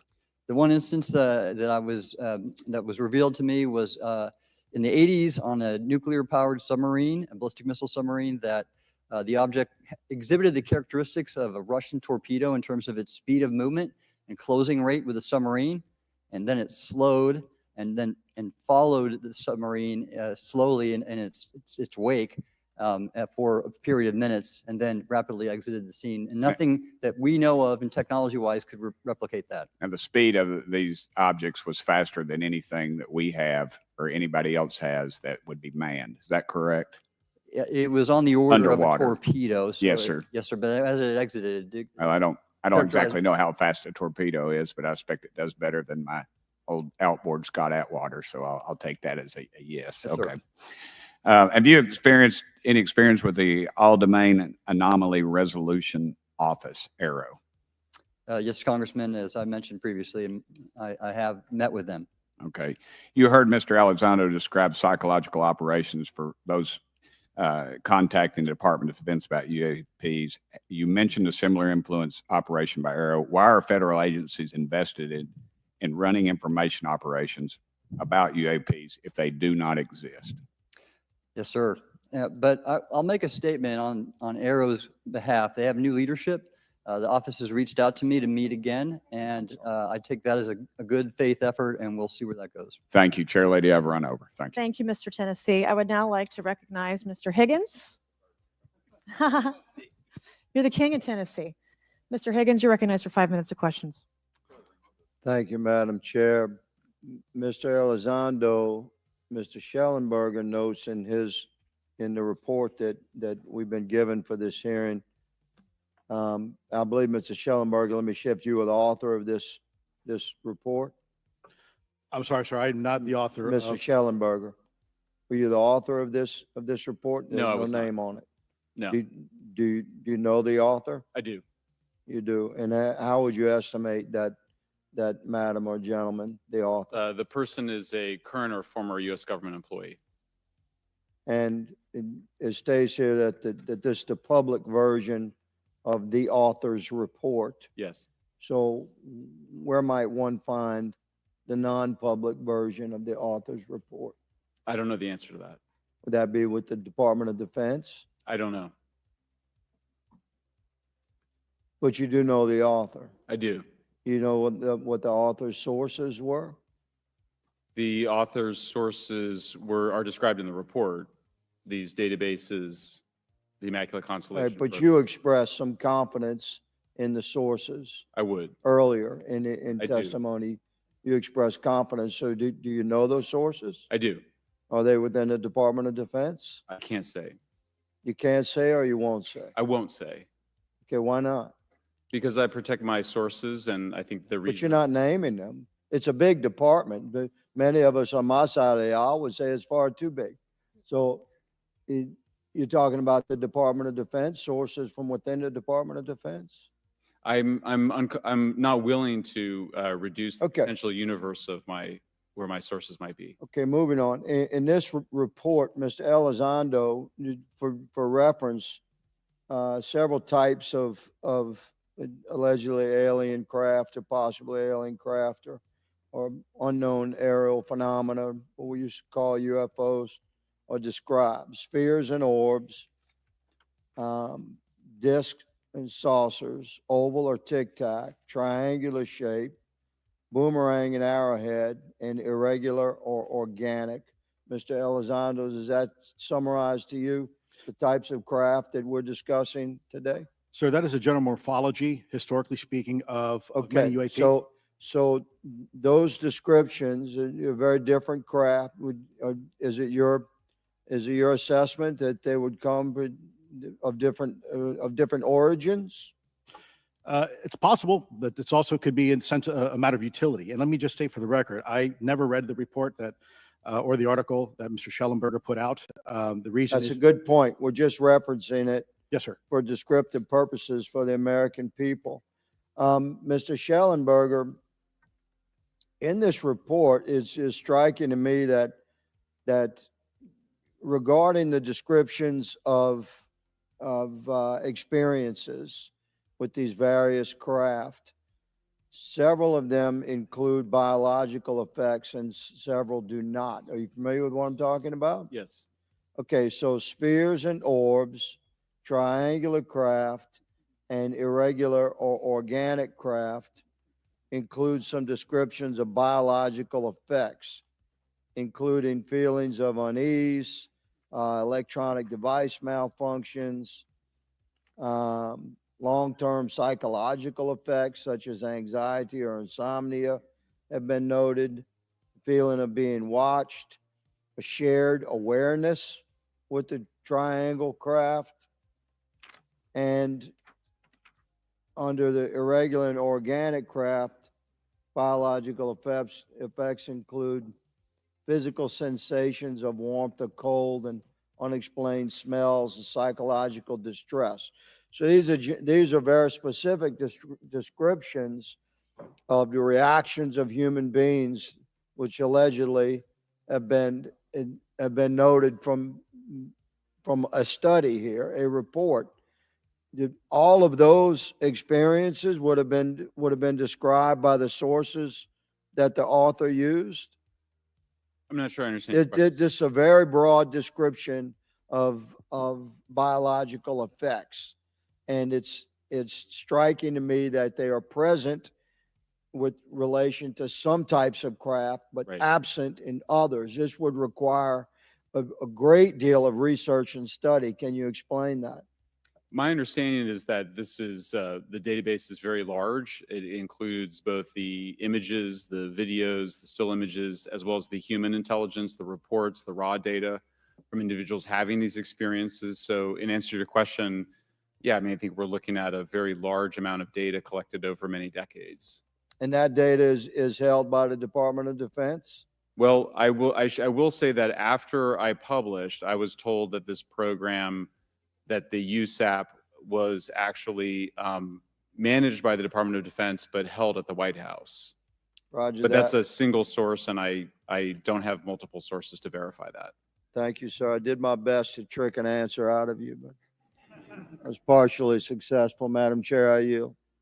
Thank you. I now recognize Mr. Frost for 5 minutes of questions. Thank you, Madam Chair. In addition to serving on this committee, the Oversight Committee, I also serve on the Science, Space, and Technology Committee, where we often discuss how essential data and evidence are used in science and used at departments such as NASA. During a hearing, NASA Administrator Nelson affirmed the importance of NASA in helping us to understand UAP. Mr. Gold, if the government doesn't have the data it needs on UAP because, say, someone who saw something is concerned about stigma, public backlash, etc., or maybe there's just not good systems in place, how are we supposed to ultimately figure out what's going on? Yeah, thank you for the question. And let me compliment Administrator Nelson that there wouldn't have been a UAP independent study team if it wasn't for his leadership and courage. We're talking about data and where we can get data from. As I described, NASA has whole archives of data, much of which I believe will likely have information that will help inform UAP. We need only look And again, in an era with AI and ML, we can relatively quickly and easily go through it. So I think it's something that we should encourage NASA to do. However, per Chairman Grothman's comment about UAP focusing on national security sites, I believe there's something, sir, that you may have heard of called sensor bias. That because we've got more cameras, more monitoring of national security, we don't know how extensive UAP activity may be over civilian areas. And this is to the second part of your question, where we're not collecting the data. We're not collecting sufficient data from pilots. We're not collecting sufficient data from civilian and commercial activities. And this is, again, where ASRS, I think, could substantially change that, get the data out there, and allow us to do good science. Thank you. I mean, on the data, you know, I'm a really big proponent of transparency. But obviously, there's always a little bit of balance that we have to have in government on transparency as well. I mean, last year, NASA appointed a director of UAP research in response to the recommendation by the independent study team. In the final report, there's a quote: despite numerous accounts and visuals, the absence of consistent, detailed, and curated observations means we do not presently have the body of data needed to make definite and scientific conclusions about UAP. Can you just talk really quickly about that balance of security and transparency? So I can say, having served at NASA, it is the most transparent organization I've ever been in. When we would have conversations of executive leadership, things would leak out almost instantly. So I can assure you, intentionally or not, NASA's very transparent. I don't know if many of you have worked with engineers or scientists. They love to talk. So I believe that NASA is a paradigm of transparency, but we must have the ability and the data to be able to be transparent with. And if we're not gathering that, if we're not looking at it, then we can't bring NASA into the game and get to that good science that you need. You know, it was about a year ago, I was touring a facility with a pretty senior government official. We went by a certain hangar and they said, yeah, that's, you know, a company leases that out. We don't really know what's going on in there. We have no way of knowing what's going on in there. And there was a few of those, in fact, while we were driving around this facility. To what extent do you think that some of the UAP out there comes from off the books or unauthorized experimental aircraft? I mean, I think probably the vast majority of UAP are drones, experimental aircraft, weather conditions, which is, again, why I say if we review the data, I think we're going to discover a lot about things we weren't even thinking about. But there is a percentage that isn't. And looking into those anomalies is how discoveries will be made. And relative to science, Congressman, if I can say, when NASA studies black holes, when NASA studies galaxies, we have instruments that are tailored to do so. With UAP, we're using cockpit gun cameras or cell phones. We could never do good science with that. And let me tell you, the NASA budget is under pressure. We need to make sure that the Artemis program is funded fully. We need to beat China to the moon and maintain our presence in low Earth orbit. So NASA would need more money to do this, but I think tailored instruments that would look at UAP in the same way that we have tailored instruments to look at astronomical data is important to gathering valuable and uniform information. If we were studying black holes by using fighter cockpit cameras, we probably wouldn't know that much about black holes. 100%. Well, I think it's important that federal leaders take the necessary steps to ensure that UAP does not pose threats to the American public as well, and that we have the necessary budgets to collect this data so we can actually see what's going on. And I'm fully supportive of funding the Artemis mission. I think it's very important. Also, a personal note, the pilot is a frat brother of mine. He is a member of the Phi Beta Sigma Fraternity Incorporated, and so I would love to see my fraternity make it to the moon. Redwire is building the cameras for Artemis, so we will take some pictures of your frat brother and get them. There we go. Thank you so much. I yield back. Thank you. I will now recognize Ms. Luna for 5 minutes of questioning. Mr. Elizondo, to your knowledge, can you name the country and around time frame that the first back engineered UAP program started? Ma'am, unfortunately, I would not be able to have that conversation in public. Can anyone on the panel name that? None of you? Okay. This next question is for Mr. Gallaudet. To your knowledge, have any USOs ever outpaced our submarines? Yes, ma'am. At what magnitude? I don't have the exact speed, but again, a witness came to me, a credible former submarine officer who observed it on sonar data, And this was in the 80s in the North Atlantic during a storm, and it outpaced his submarine by orders of magnitude.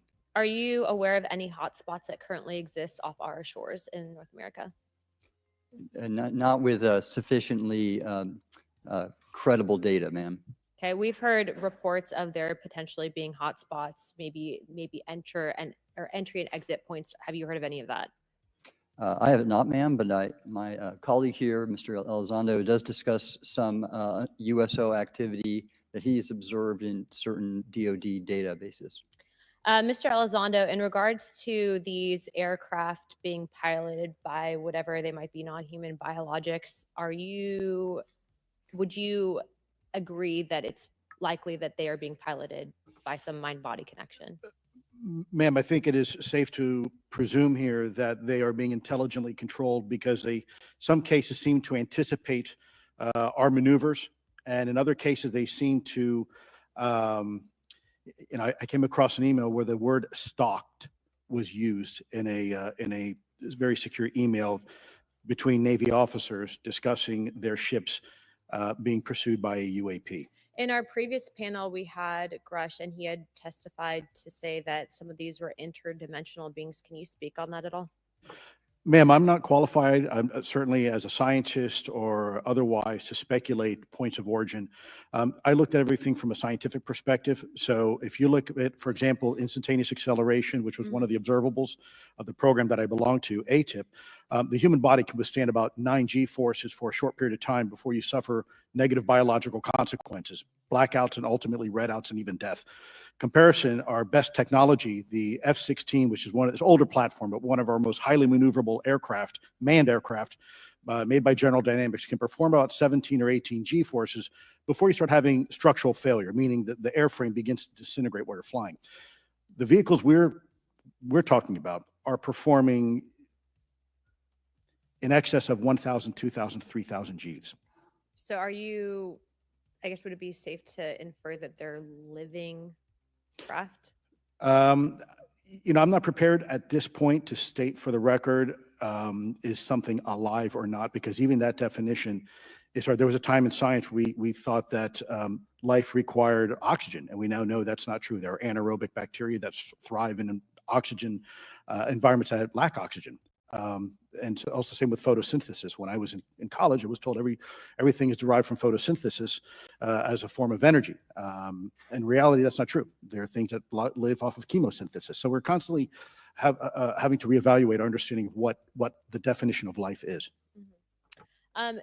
Do any of you ever come across reports from people that claim to have firsthand experiences with these entities, whatever they might be, or these aircraft, and then as a result, whether or not they're religious, find that these things will automatically disappear? Anyone, and this is open to any of you on the panel. So just real quick, because I'm running out of time. Lou? Ma'am, I've always been a nuts and bolts kind of guy. When I was at ATIP, I was focusing more on the performance characteristics and less on the potential occupants. Okay, the reason I ask is because it seems like, just based on our conversations, that we've had people that say that there are good and bad of whatever these things are. And so my concern from a national security perspective is A, that true? B, are you guys hearing the reports of that? And C, I think moving forward in regard to technology, Mr. Gold, if you can answer this real quickly, some of these aircraft, it seems that they are operating off of energy that we don't currently have. But just yes or no, in your opinion, if we were able to obtain that, would that impact humanity for the better or negative? Would certainly save us some money on funding on Artemis. Definitely. And this is a national security issue, that if there is such technology out there, we're not the only country that might have access to it. We don't want to be on the wrong end of technological surprise. Okay. Thank you guys for your time. All right, thank you. I will now recognize Mr. Garcia for 5 minutes. Thank you, and I apologize for stepping out. My governor is here upstairs, so I'm trying to get in between meetings, so apologize for that. I want to just start by just asking everyone on the panel or witnesses, and I had a chance to read all the testimony before, but just to set the agenda, just if we can go down real briefly, do you believe, just for the record, that the federal government, any part of the federal government, is knowingly concealing evidence about UAPs from the public? Yes, sir. 100%. Yes. Yes. Thank you. I also want to just go down the line. I know many of you have already said this, but I just, for the record again, just briefly, what do you believe UAPs could be or are? Strong evidence that they are non-human higher intelligence. I echo my colleague's comment, sir. Genuinely do not know. Don't know, but we must find out.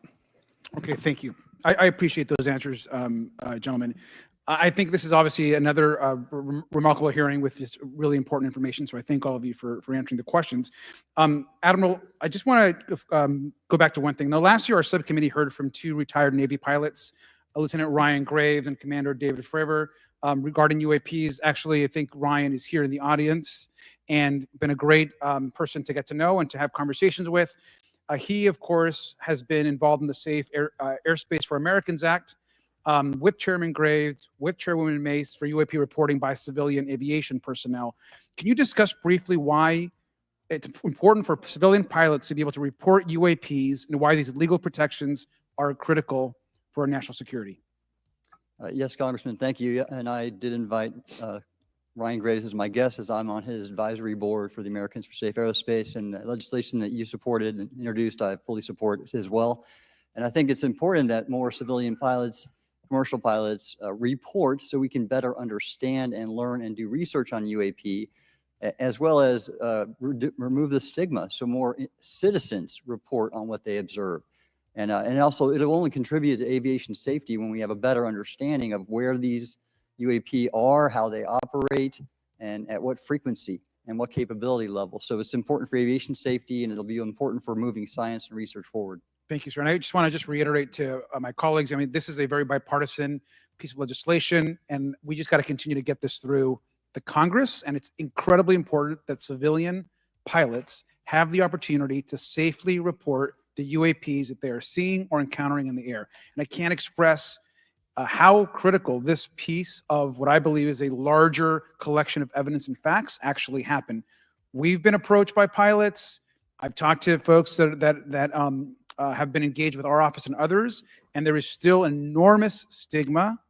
And essentially, we don't have a system where folks are feeling free to be able to report what they're seeing. And so I just want to reiterate that that advocacy.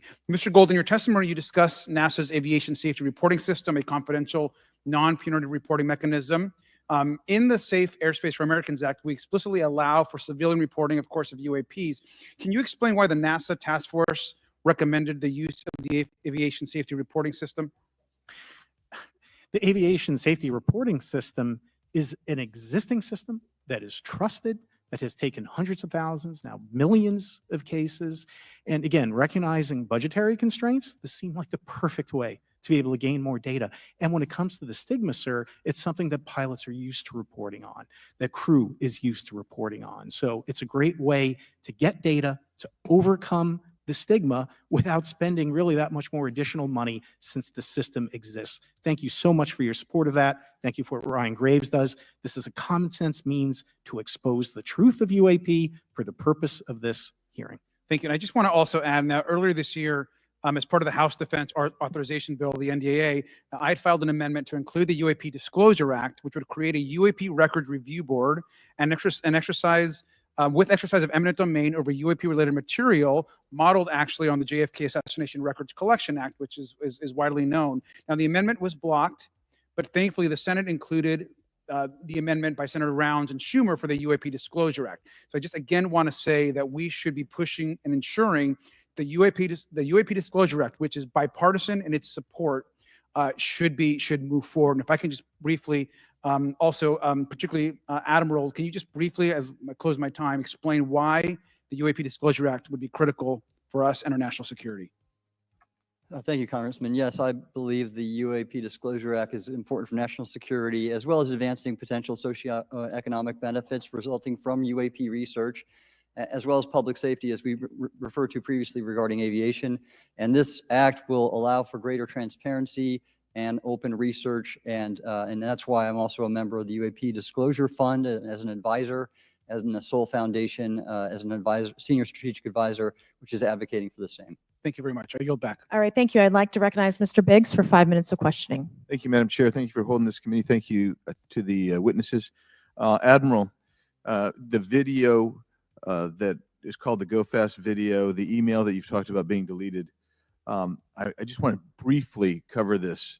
You said that the email, the author was asking whether any of the recipients were aware of the classified technology demonstrations that it could explain the objects that were observed.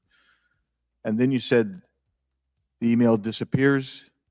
Then you guys have a series of meetings. The commander of fleet forces and his operations officer never discussed the incident again. Is that right? Is that accurate? That's accurate, sir. And even during weekly meetings, it was never discussed again. My question for you is, you were in those meetings. Did you personally hear that nothing was going on about that? Yes, sir. I was in those meetings, and did you make inquiries about that? No, I did not, sir, because I inferred, since I had been read into other special access programs, that this UAP video was part of one that I was not read into, or any of the recipients, or the author of the email, and that an intelligence agency basically pulled it back and instructed the author of the email, hey, this is, you just conducted what they call spillage into a lower classification level. And when that's done, the procedures are basically to remove any of the communication. You're going to silo it. So, and you, Mr. Elizondo, you said in your report and your testimony today, a government work on the UAP subject still remains classified. Excessive secrecies led to grave misdeeds against loyal civil servants, military personnel, and the public, all to hide the fact that we are not alone in the cosmos. Fair? Yes, sir. All right. And all of you, and Mr. Shellenberger, by the way, I've read several of your books, Mr. Shellenberger, excellent stuff. Thank you. What I would say too is, you were asked about the veracity of the author of this report. You comfortable with the veracity? Yes. Okay. And then, and I'll get to you in a second, Mr. Gold. We'll talk about Kuhnian and Lakatoshian scientific advancement and how we're obviating that through these processes. But we'll get to that in a sec, because what I want to really get to is the ultimate question it really becomes this: for what purpose is the federal government overclassifying, because that's what they're doing, they're overclassifying and forbidding the public for getting access to this? And if you know, if you have an explanation, I'm curious, because I know what I've been told. I just want to know from your perspective, why do they overclassify? Mr. Elizondo, you look like you're finger on the button, ready to go. Yes, sir. Forgive me. I think there's several reasons. I think at the time when this reality became evident to the U.S. government, we were in the middle of the Cold War with then Soviet Union, and we did not want to tip our hands to what our knowledge base was on this topic. We did not want to broadcast that to the Cold War's long over. It is, sir. It is, sir. There's also then the philosophical argument that the Department of Defense and the intelligence community is solution oriented. And when you don't have answers, it's a really tough spot to be in. It's easier to be quiet and suppressed than if you don't have the answer. Indeed, sir. In fact, there's a very real example when we built the U-2 spy plane and flew it over then Russia, and we're taking reconnaissance. And when we first started flying the aircraft, it flew so high and so fast we thought they weren't tracking us. In reality, they were tracking every flight. It wasn't until the Russians could develop the SA-2 surface-to-air missile and successfully shoot them down. I would suggest to you also, along with Lakatos and Kuhn, you also have a problem with Kenneth Arrow's path dependence or increasing returns. That's one reason why they won't disclose it. It's too painful to admit. But I just want to read a couple of things from Mr. Shellenberger's, what he gave to us today, because I think this is interesting stuff, and I just want to convey this to you. On USG networks, there exists infrared footage of and imagery of a grouping of vessels engaged in SIGINT and mass collection at night in a specific area of the Pacific Ocean. This footage, which was in close proximity to the vessels, a large equilateral triangle UAP suddenly appears directly over the ships. These three bright points are seen at each bottom corner of the UAP, which is observed to slowly rotate on its horizontal axis. And he goes on to describe that. And I just want to read one more, and I'm doing this because I think it's interesting. This stuff is interesting as anything. So let's get this one here, right here. While performing a routine airspace surveillance and control mission in the Eastern Air Defense Sector, an F-22 fighter observed multiple UAP contacts at mission altitude. Moving to intercept the F-22 pilot noted multiple metallic orbs slightly smaller than a sedan hovering in place. Upon vectoring towards the UAPs, a smaller formation of the metallic orbs accelerated at rapid speed towards the F-22, which was unable to establish radar locks on the presumed hostile UAPs. The F-22 broke trajectory and attempted to evade, but was intercepted and boxed in by approximately 3 to 6 UAPs. And then I'll leave that there, but because I just have no more time left. Well, she's not looking. So let's just get into, let's get into part of this. I thought I would be saved by the bell. No. Let's talk about Kuhnian, Lakatoshian type of scientific development. And the problem that we have here is you have institutional blockage of what would be normal development of scientific ideas.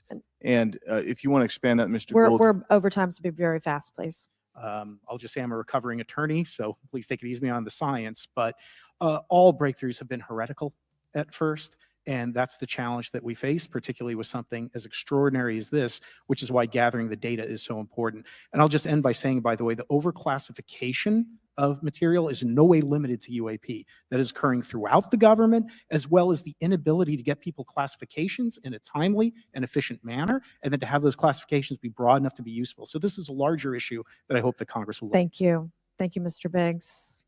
I've been generous. All right, Mr. Burlison, I'll recognize you for 5 minutes of questions, please. Thank you, Madam Chair. Mr. Elizondo,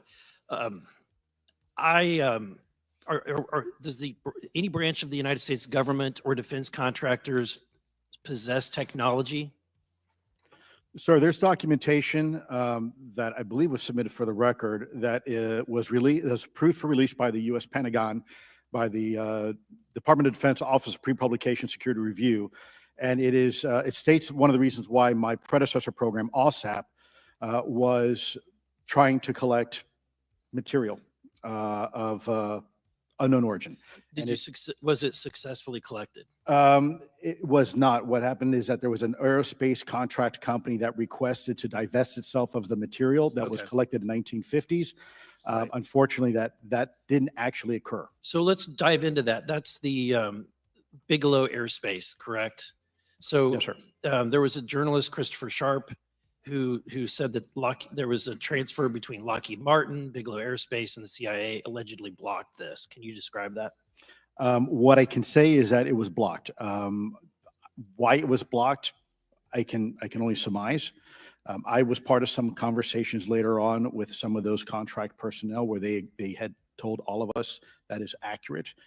What we required was a memo from the Secretary of the Air Force in order to make that complete, and that never occurred. And so when Secretary Mattis became Secretary of Defense, I decided it would be appropriate for me to try to receive a memo from him as SecDef, as Secretary of Defense, if we could not get a memo from the Secretary of the Air Force to transfer that material. So if that material exists today, who's in possession?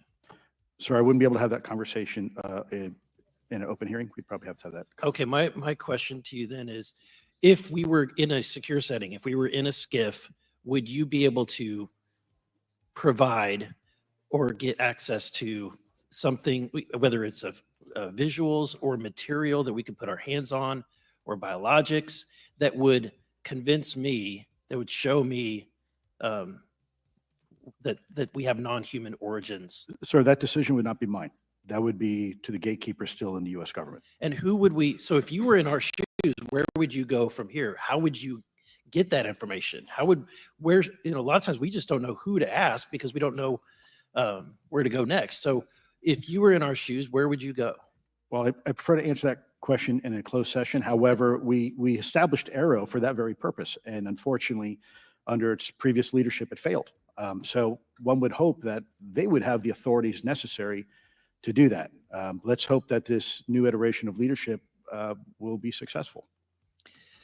In the discussions, it's simply about material, or is there discussion about it was previously testified that there's biologics that were collected. Are you aware of any of that? I am, sir, aware of the reporting that biologics have been recovered. Again, my focus was more nuts and bolts. looking at the physical aspects of these phenomenon, how they interacted around military equities and nuclear equities. So I'm certainly not a medical expert. I would not be able to probably provide you a whole lot of value in that simply because I don't have the expertise. But was anything described as that we have possession of bodies? Yes, yes. We have is it multiple types of creatures or? Sir, I couldn't answer that. I can tell you anecdotally that it was discussed quite a bit when I was at the Pentagon. The problem is the supposed collection of these biological samples occurred before my time, in fact, before I was even born. And was this part of the Lockheed Martin discussion, or was this the biologics is a completely separate? Separate yet related. Okay. Has anyone made contact? Sir, I'm sorry, could you specify? Has there been any, to your knowledge, any communication with a non-human life form? So the term communication is a bit of a trick word because there's verbal communication like we're having now. The problem is you also have nonverbal communication. And so I would say definitively yes, but from a nonverbal meaning, when a Russian reconnaissance aircraft comes into U.S. airspace, we scramble 2 F-22s, and we are certainly communicating intent and capability. I think the same goes with this. We have these things that are being observed over controlled U.S. airspace. And they're not really doing a good job hiding themselves. They're making it pretty obvious they have the ability to even interfere with our nuclear equities and our nuclear readiness. Is the United States government or in our contractors, are they pulling technology from this? Are they're reverse engineering this? Sir, as I previously stated, and please forgive me, I am not authorized to discuss specifics about crash retrievals. I signed documentation with the U.S. government. What I can say was, after a very thorough review process by the Pentagon, what I wrote about. And that was my limit, unfortunately, that I was given. Thank you. Yes, sir. Thank you. I would now like to recognize Mr. Timmons for 5 minutes of questioning. Thank you, Madam Chair. Mr. Elizondo, you just said something interesting. You said they don't seem to be hiding.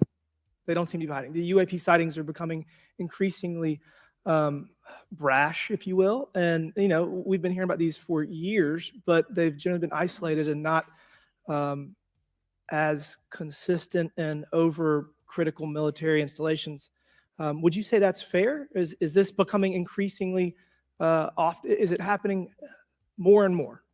Great question, sir. Let me see if I can answer this for you. Certainly, there seems to be some indication that they're being provocative, meaning that they're, in some cases, literally splitting aircraft formations right down the middle. So that's an air safety issue.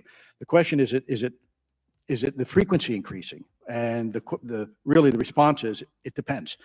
Yes, it's possible that there is an increase in frequency, but it's also possible that there's heightened awareness now, and there's also more pervasiveness of technology out there that's collecting this information and that can record this information. So we're not quite sure yet if it's actually an increase in numbers of these events, or is it that we have better equipment now that to record these things, and we have a better ability, if you will, to analyze these things. And that's my next question. It seems that a lot of these sightings occur near military installations. Do you think that these UAPs are intentionally targeting military installations, or do you think that we have increased abilities to monitor surrounding the military installations? Sir, maybe both. Part of my concern is we have something in the Department of Defense and the intelligence community called IPB, Initial Preparations of the Battle Space. And we use equities like ISR, intelligence, surveillance, reconnaissance, and other type of equities and technologies to prep the battle space. And certainly, if I was wearing my national security hat, even if there was a 2% chance that there was some sort of hostile intent here, that's 2% higher than we really can accept. And so we must figure out, there's a calculus, capabilities versus intent, in order to identify if something is a national security threat. We've seen some of the capabilities, yet we have no idea in the intent. And so this is why this discussion is somewhat, I think, problematic from a governmental perspective, because we have no idea. Sure, thank you. Mr. Shellenberger, you're particularly familiar with the Langley Air Force Base incident a year ago? Are you familiar? Just from what I read in the Just news. from what you've read? Yeah. I would imagine a large percentage of the American population became aware of that with the Wall Street Journal article. Would you agree with that? Yes. And were you aware of that incident prior to the Wall Street Journal article? No. to the rest of the panel, it was the Wall Street Journal article the first time that y'all were made aware of what was essentially an over 2-week UAP frenzy over Langley Air Force Base. Were y'all aware of this prior to the Wall Street Journal article? Anybody? Show of hands. Yes, sir. Dr. Gallaudet, could you give me how did you become aware of it? A colleague of mine who I referenced previously, Chris Mellon, he wrote an extensive article about this, that there were other incursions of drones over Langley before this, as well as many, many military installations over the last 5 decades. And it's my understanding that there's been an ever increasing in number, and I'm trying to think how to say this because I wear 2 different hats. I'm still in the Air Force. So, I mean, it seems that they're becoming increasingly brash. And the question that we really have to figure out is is it China or is it non-human? And I think that's the biggest question the American people want to know. If it's China, it's scary because they have a lot of technology that we cannot explain. And if it's non-human, that's scary because we don't know the intent. Would you say that's fair? Yes, Congressman. And in fact, I really believe that we should use this hearing as a catalyst to improve and bolster our air defense capabilities and our maritime domain awareness capabilities, because obviously there are holes in it, whether it be UAP of non-HI direction or NHI direction, or like as you say, sir, China or any other adversary. Are you all aware of any task force at the Pentagon or in the national security apparatus that's trying to assess the answer to that question? At the current moment, sir, no, but this is a great point. From 2020 to 2022, there was a UAP task force in the DoD succeeding where Mr. Elizondo worked, led by Jay Stratton, who had the first comprehensive whole of government approach to UAP, which involved pathways to declassification and to increase transparency, as well as assessing the national security risks of UAP. This was a really well-established approach, and we have all advocated that something like it return. I'm running out of time. The last thing is that we need authorities. The law enforcement, military do not have authorities to actually engage, and Congress needs to act to give those authorities to local law enforcement and the military so they have clear guidelines on how to assess these issues going forward. I yield back. Thank you. Thank you. I'd like to recognize Ms. Boebert for 5 minutes of questioning. Thank you, Madam Chair. Now that we have all been cautioned in this committee hearing that the mention of Pentagon's Immaculate Constellation program could put us on a list, well, I already find myself on many lists, I'm sure. So I speak my mind often, so why not just keep going with it? May as well just go all out and say it. The earth is flat, birds are government drones, and we've never set foot on the moon, and Joe Biden received 81 million votes in the 2020 election. So let's just see how many lists we could get on here today. But Mr. Shellenberger, I wanted to ask you, I think I understand from this hearing that you would agree that classifying information like this is not in the best interest of the people. Is that correct? Yeah, I mean, with the caveat that, of course, I would support classification necessary to protect secrets essential to national security, but I think it's pretty obvious that there's overclassification. Overclassification, yes. And so in most instances, if they can't tell us what, do you think at some point they'll at least tell us why? President-elect Trump has repeatedly committed to greater transparency, both on the UAP issue, on JFK files, on COVID origins, and many other things. So I think that we need to make sure that the next administration is held accountable for that. Agreed. And this is for all 4 of you. Yes or no, please. I have many questions I want to get to. Are there any known instances of recovered materials or technologies that are not of human origin and maybe connected to any advanced bioscience defense programs within the USG? I don't know. I wouldn't be able to answer that, ma'am. I don't know. I don't know. Okay, so there are rumors that have come up to the Hill of a secretive project within the Department of Defense involving the manipulation of human genetics with what is described as non-human genetic material, potentially for the enhancement of human capabilities, hybrids. Are any of you familiar with that? Yes or no? No, ma'am. I am not, ma'am. I'm not. No, ma'am. Okay, I would like to know, with Immaculate Constellation, how does this relate to UAP activities, Mr. Shellenberger, in oceanic environments? Are there any instances where the Navy or other maritime forces have encountered UAPs that could not be explained by known technology or natural phenomena? Yeah, the Immaculate Constellation covers both terrestrial and oceanic, and there's actually a number of cases described in the report that occur in the ocean. And do you believe that there is a concerted effort by the Pentagon to keep Congress out of the loop regarding these UAP activities, specifically in our waters? Yes. I think it's about 5% of our ocean that's actually been studied in detail by man, and we've studied more of space than we had of our own oceans. And so, are there any accounts of UAPs emerging from or submerging into our water, which could indicate a base or presence beneath the ocean's surface? I don't know about a base, but as I mentioned, I had a different source entirely describe this pretty extraordinary footage that exists of orbs, of an orb coming out of the ocean and being met by another orb. Some would say that there's multiple hotspots where we see frequent activity. So in your investigations, have you come across any data or visual evidence like sonar readings or underwater footage of these UAPs? I have not beyond what's in the report. You've written about UAPs not only in the air, but in underwater. Are there any specifics on what you've learned about the UAP activity in our oceans? Particularly, have you spoken with sources who have provided any evidence or eyewitness accounts of these UAPs interacting with our naval forces or being detected by our underwater surveillance systems? Nothing beyond what's in the report and then the specific case that I mentioned with the orb. So this report says it all. There's no other information that we are aware of regarding the activity within our waters. I have other sources that have told me that have shared a significant amount of information, but they're not comfortable with me sharing it at this point. Okay. Are there any technological capabilities observed in these oceanic UAPs that seem to defy our current understanding of physics or our engineering capabilities? It seems like they all do. Yes, I would agree with that. My time is up, but I do appreciate your bravery, your courage for coming here and speaking today. And seems like there's still some questions that we need answers to, and we will not relent until we get those to the American people. Thank you all. Thank you. I move to allow myself and the ranking member 5 additional minutes for questions without objection, so ordered.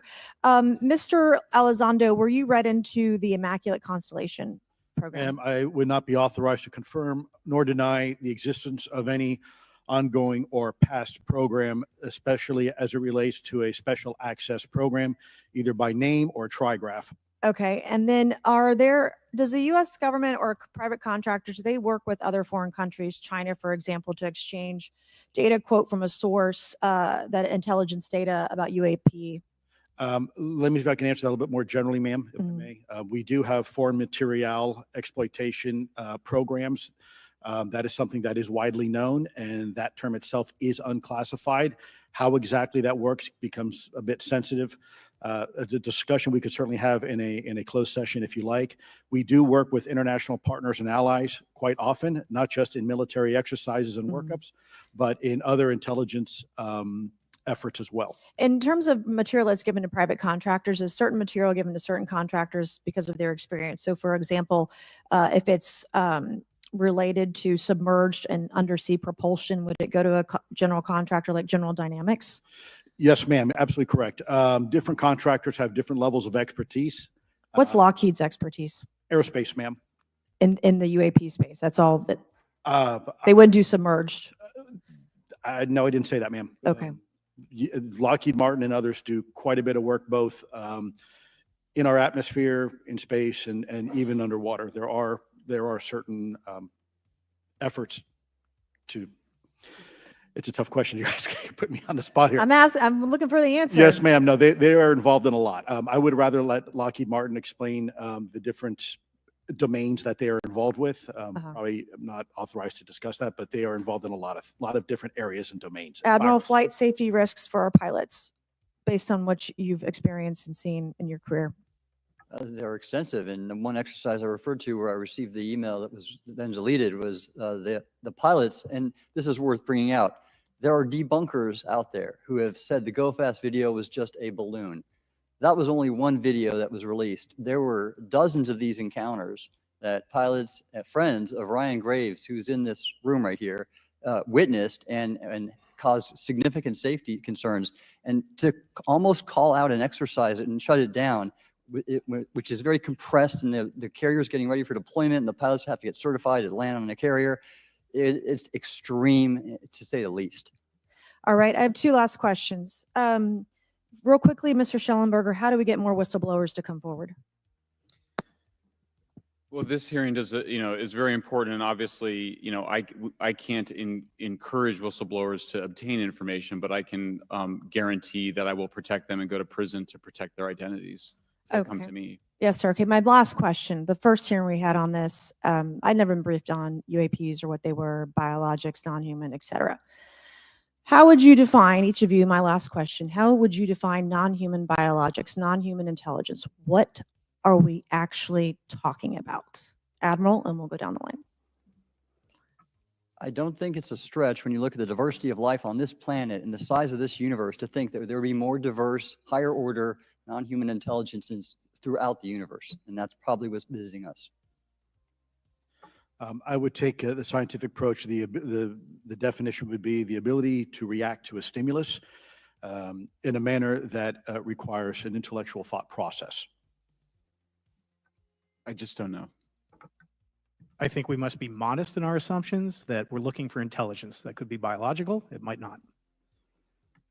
Non-biological, but what non-biological intelligence, what does that mean though? Artificial intelligence, ML, machines. We assume that all intelligence would be like us. And every time we look out in the universe, we are humbled relative to what we don't know in terms of the forms of intelligence and what it may take. I can assure you, I probably can't ask you your question, but I think the ultimate answer is going to surprise us all. And then Mr. Garcia, you had a few closing remarks. And I know we're about to hit votes here, so I'll be brief. Just I want to thank you all for being here. I want to thank Chairwoman Mace especially for holding this important bipartisan hearing. And I want to thank all the committee members that are interested in this topic. I think our commitment to all of you and all the folks that have contacted us, and certainly to the advocates and the pilots, is that we need to continue investigating UAPs. I think the country is owed explanations and ensure that the safety or national security is always protected. This is a conversation and questioning that must continue. So I'm very grateful to all of you. And I also just want to add, just personally, I think it's really important for me. Two things guide my questioning and my observations on UAPs. Is one is we should always be guided by facts, science, and data, and stay serious on those issues. And the second thing is I think that we should not limit our imagination and our thoughts and our curiosity on what UAPs could actually be. And I think those two things for me are really important, and I'm grateful for all of you to be here. So with that, I yield back. Okay, and we have Mr. Ogles who is on the way. He's going to be here any second. Is that correct? Want to check, and he'll be the last member with questions that we have today, and then we have votes. So we want to thank you all for being here. I want to thank Mr. Garcia and folks on both sides of the aisle for being here today and being patient. We have a lot more questions, and I hope that this will open the door to more hearings in the future. I obviously would like to know how much taxpayers are spending on this. You have the right to know, but also if we're spending money on something that doesn't exist, why are we spending the money? And if it does exist, why are we hiding it from the public? And of course, our national security is a huge issue, because if there's technology that could harm us or our allies that are in the hands of our adversaries, we obviously want to stay ahead of that to the best of our ability to ensure that that technology is not in the hands of someone who could use it against us or our allies anywhere in the world. So, Mr. Ogles, you're just in time, babe. I will recognize you for 5 minutes of questioning before we head on out today.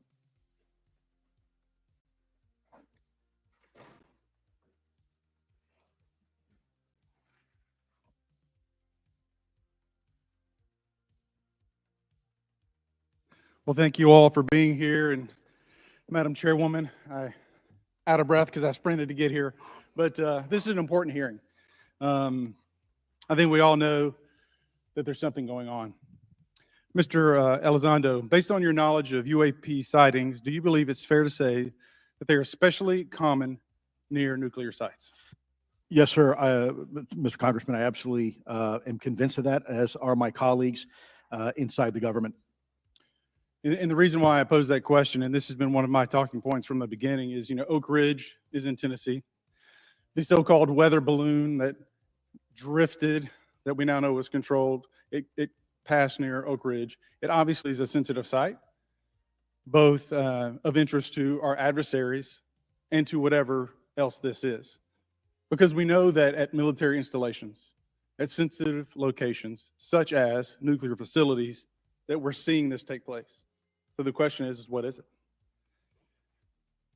Do you believe they've caused an irregular activity, and why might they be interested in those sites? Sir, in some cases, it's actually regular activity. You'd be surprised. There's actually documentation right now that's been submitted. It's not just Oak Ridge. It's Savannah River site, SRS. It's also Los Alamos. A lot of our sensitive R&D locations appear to be under some sort of surveillance and monitoring.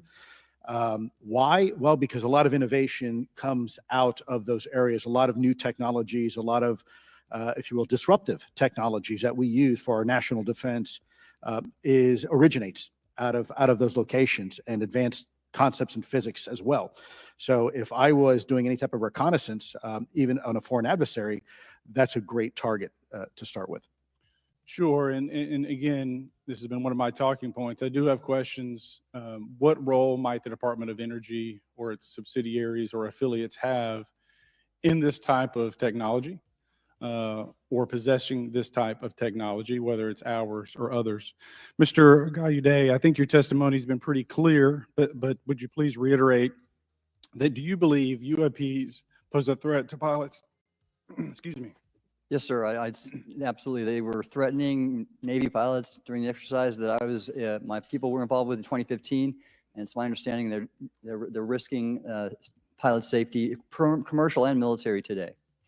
Well, considering, and I understand that there's a need in some cases to keep certain technologies secret, but you believe that it is posing a threat to our personnel, correct?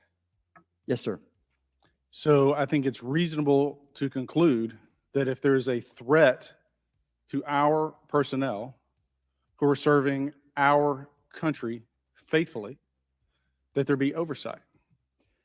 100%, Congressman. And in fact, that's the one thing that we've not talked about enough during this hearing is the fact that the government, the executive branch, not sharing with Congress what it knows about UAP infringes on your legislative and oversight responsibilities to such an extent that's very concerning. I mean, what else are we, if you look at national security or intelligence or foreign affairs or appropriations, you all have oversight and legislative responsibility regarding those.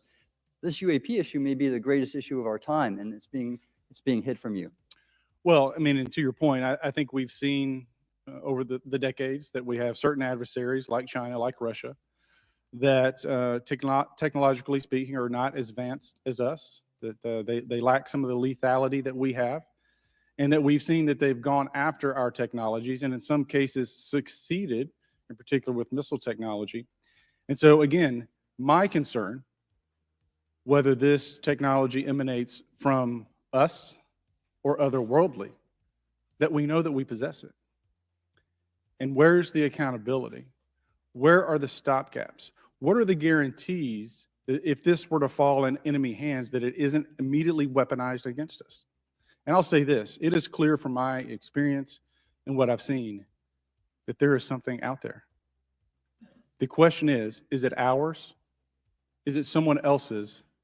Or is it otherworldly? And Madam Chairman, I would posit that as the legislative body, as the regulatory body, we must know.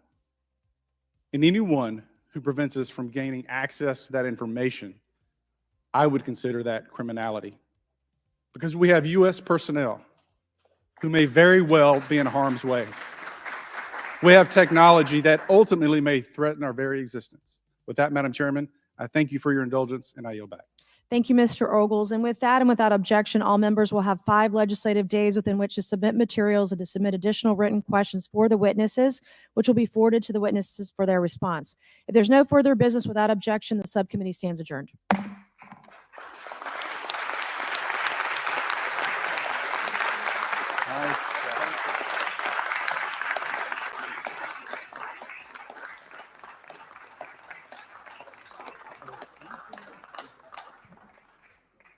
Well done, sir. Thank you. Literally.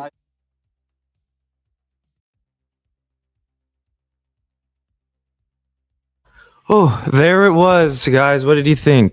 What did the chat think? Yeah, I don't know. Tupa, Tim, do you guys fall asleep? Are we awake still? No, I'm still in the mix. I got to get over to another thing, but this was kind of a nothing burger, you know? Kind of a slow drip. Very weird.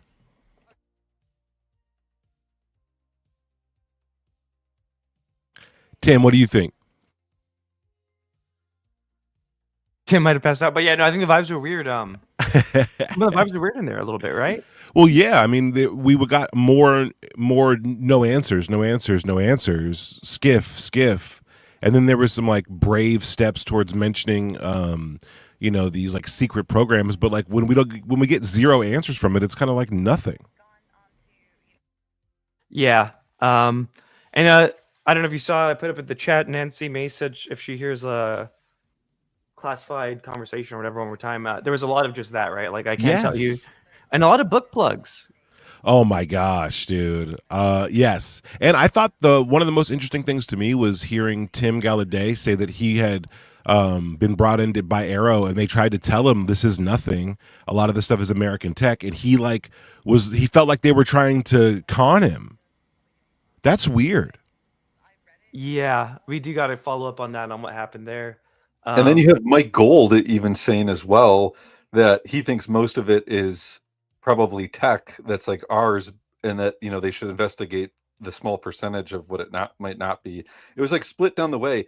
There is no reason any of those people should be there, because they could barely ever answer any questions. Yes. And I feel like that's the only reason why Lou was there, is because he could spout the same exact thing that he said on Rogan, that he said on Jimmy Dory's or Julian Dory's like podcast. Like there was nothing new out of any of that.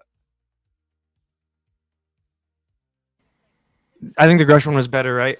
Yes. Yes, the Grush one broke new ground, more new ground than this one did. This one was kind of going over known things and then dropping hints to other things with no follow-up. I really love what Luna said. I thought that Tim Burchett calling Corbell his friend and saying that he got information from him, that's interesting. Oh, Yeah, that was and interesting, yeah. Boebert was kind of a joke, honestly. I thought that her questions were just so inexperienced out of it all, and no one answered any one of her questions, anything that she had asked too. And then she got into some sort of thing about hybrids, and like, what was that whole thing about? I have to go back and watch it, but I was like sitting there thinking, what the fuck is she talking about? Yeah, I liked that a lot. I liked how wild card she was. It's so funny. I Well, guess kinda got Biden boring got there for a 81 while, million right? votes. Oh yeah, that was crazy too. Yeah. Well, damn, I'm pretty tired because I had to prep a bunch of stuff, but Dude, great stream, Red. This was awesome, bro. And happy birthday to you. Thanks for doing this. oh yeah, thank you. Happy birthday to Awesome, me. bro. Great, trust me, bro. Hearing. Any final thoughts you guys have? If not, I'm sure we're all going to be on Twitter today. But yeah, what are you guys thinking? I'm gonna have to marinate on this, dude, before I make any declarative statements. I've been kind of live tweeting it, but I'm gonna I'm Well, gonna what are some of your tweets? What are some of the things you were saying during it? Oh, I was just commenting on like what Luna said. The fact that within 3 minutes she mentioned like piloting craft with a mind-body connection. Are the craft interdimensional? Are they biological? Are they alive? That was very interesting. I Seriously. thought that was an interesting one for sure. I was like, whoa, what a. I was like, where did she pull that interesting from? Well, that's kind of what Diana Pasulka had been saying too with her crash retrieval thing, right? That it was, you know, she would kind of associate it with being frog skins and stuff like that, but it was. Oh, wait, Tube, I have to show you what Vetted said about the harassment part of his thing real quick before you go, and then we close up here. And then I sent something to Panda too about Pasulka talking about online harassment. And, oh yes. Could you read that out real quick while I pull this up? Just because Lou did mention it, right? They mentioned the harassment in his speech, and I thought Vetted's take was pretty interesting. I'll just play it real quick. Boom. Yeah, she said, happy about the calling out of those who harass people who speak about UFO/UAP in the congressional hearing today. American flag. And then she tagged Tupa. No. I mean, it is just kind of interesting to hear Lou say that narrative with everything, but we'll let Vetted say it. So it's not just us always saying it. This was because remember Lou's speech came out yesterday, and this was the part about the harassment. Luis Elizondo's testimony, if you read through it all, it's, I mean, again, proposing things we should do moving forward about UAP study and the stigma and, you know, harassment and that kind of thing, which is interesting coming from Luis Elizondo because I've personally been harassed. So doesn't make any sense, to be honest with you. You can't complain about harassment and then harass, allegedly. Let me just throw that out there. Good call. That doesn't make any sense to me. But again, unless you're in the nitty gritty, you don't know that. Unless you've been through it personally, you don't know that. So whatever, take that as you will. But I'm kind of done hiding that fact, if I'm being honest, because it keeps happening. Damn. So yeah, I find it. Yeah, so that was his spot. I mean, that's kind of my response too when I read that the other night. It's like, dude, this guy has done some crazy stuff in this community. But all right, should we close up? Yeah, that was long. Yeah, let's close it out. Hours. Let's catch up on Spaces or something a little Yeah. later. I'm gonna hop into Maze's space, Hell yeah. talk with Game Tech about this stuff. But yeah, I'll be around, man. Happy So, yeah, birthday appreciate again, it, Red, brother. dude. Thank you guys. Thank you everyone in the Yeah. chat. Peace. Yeah.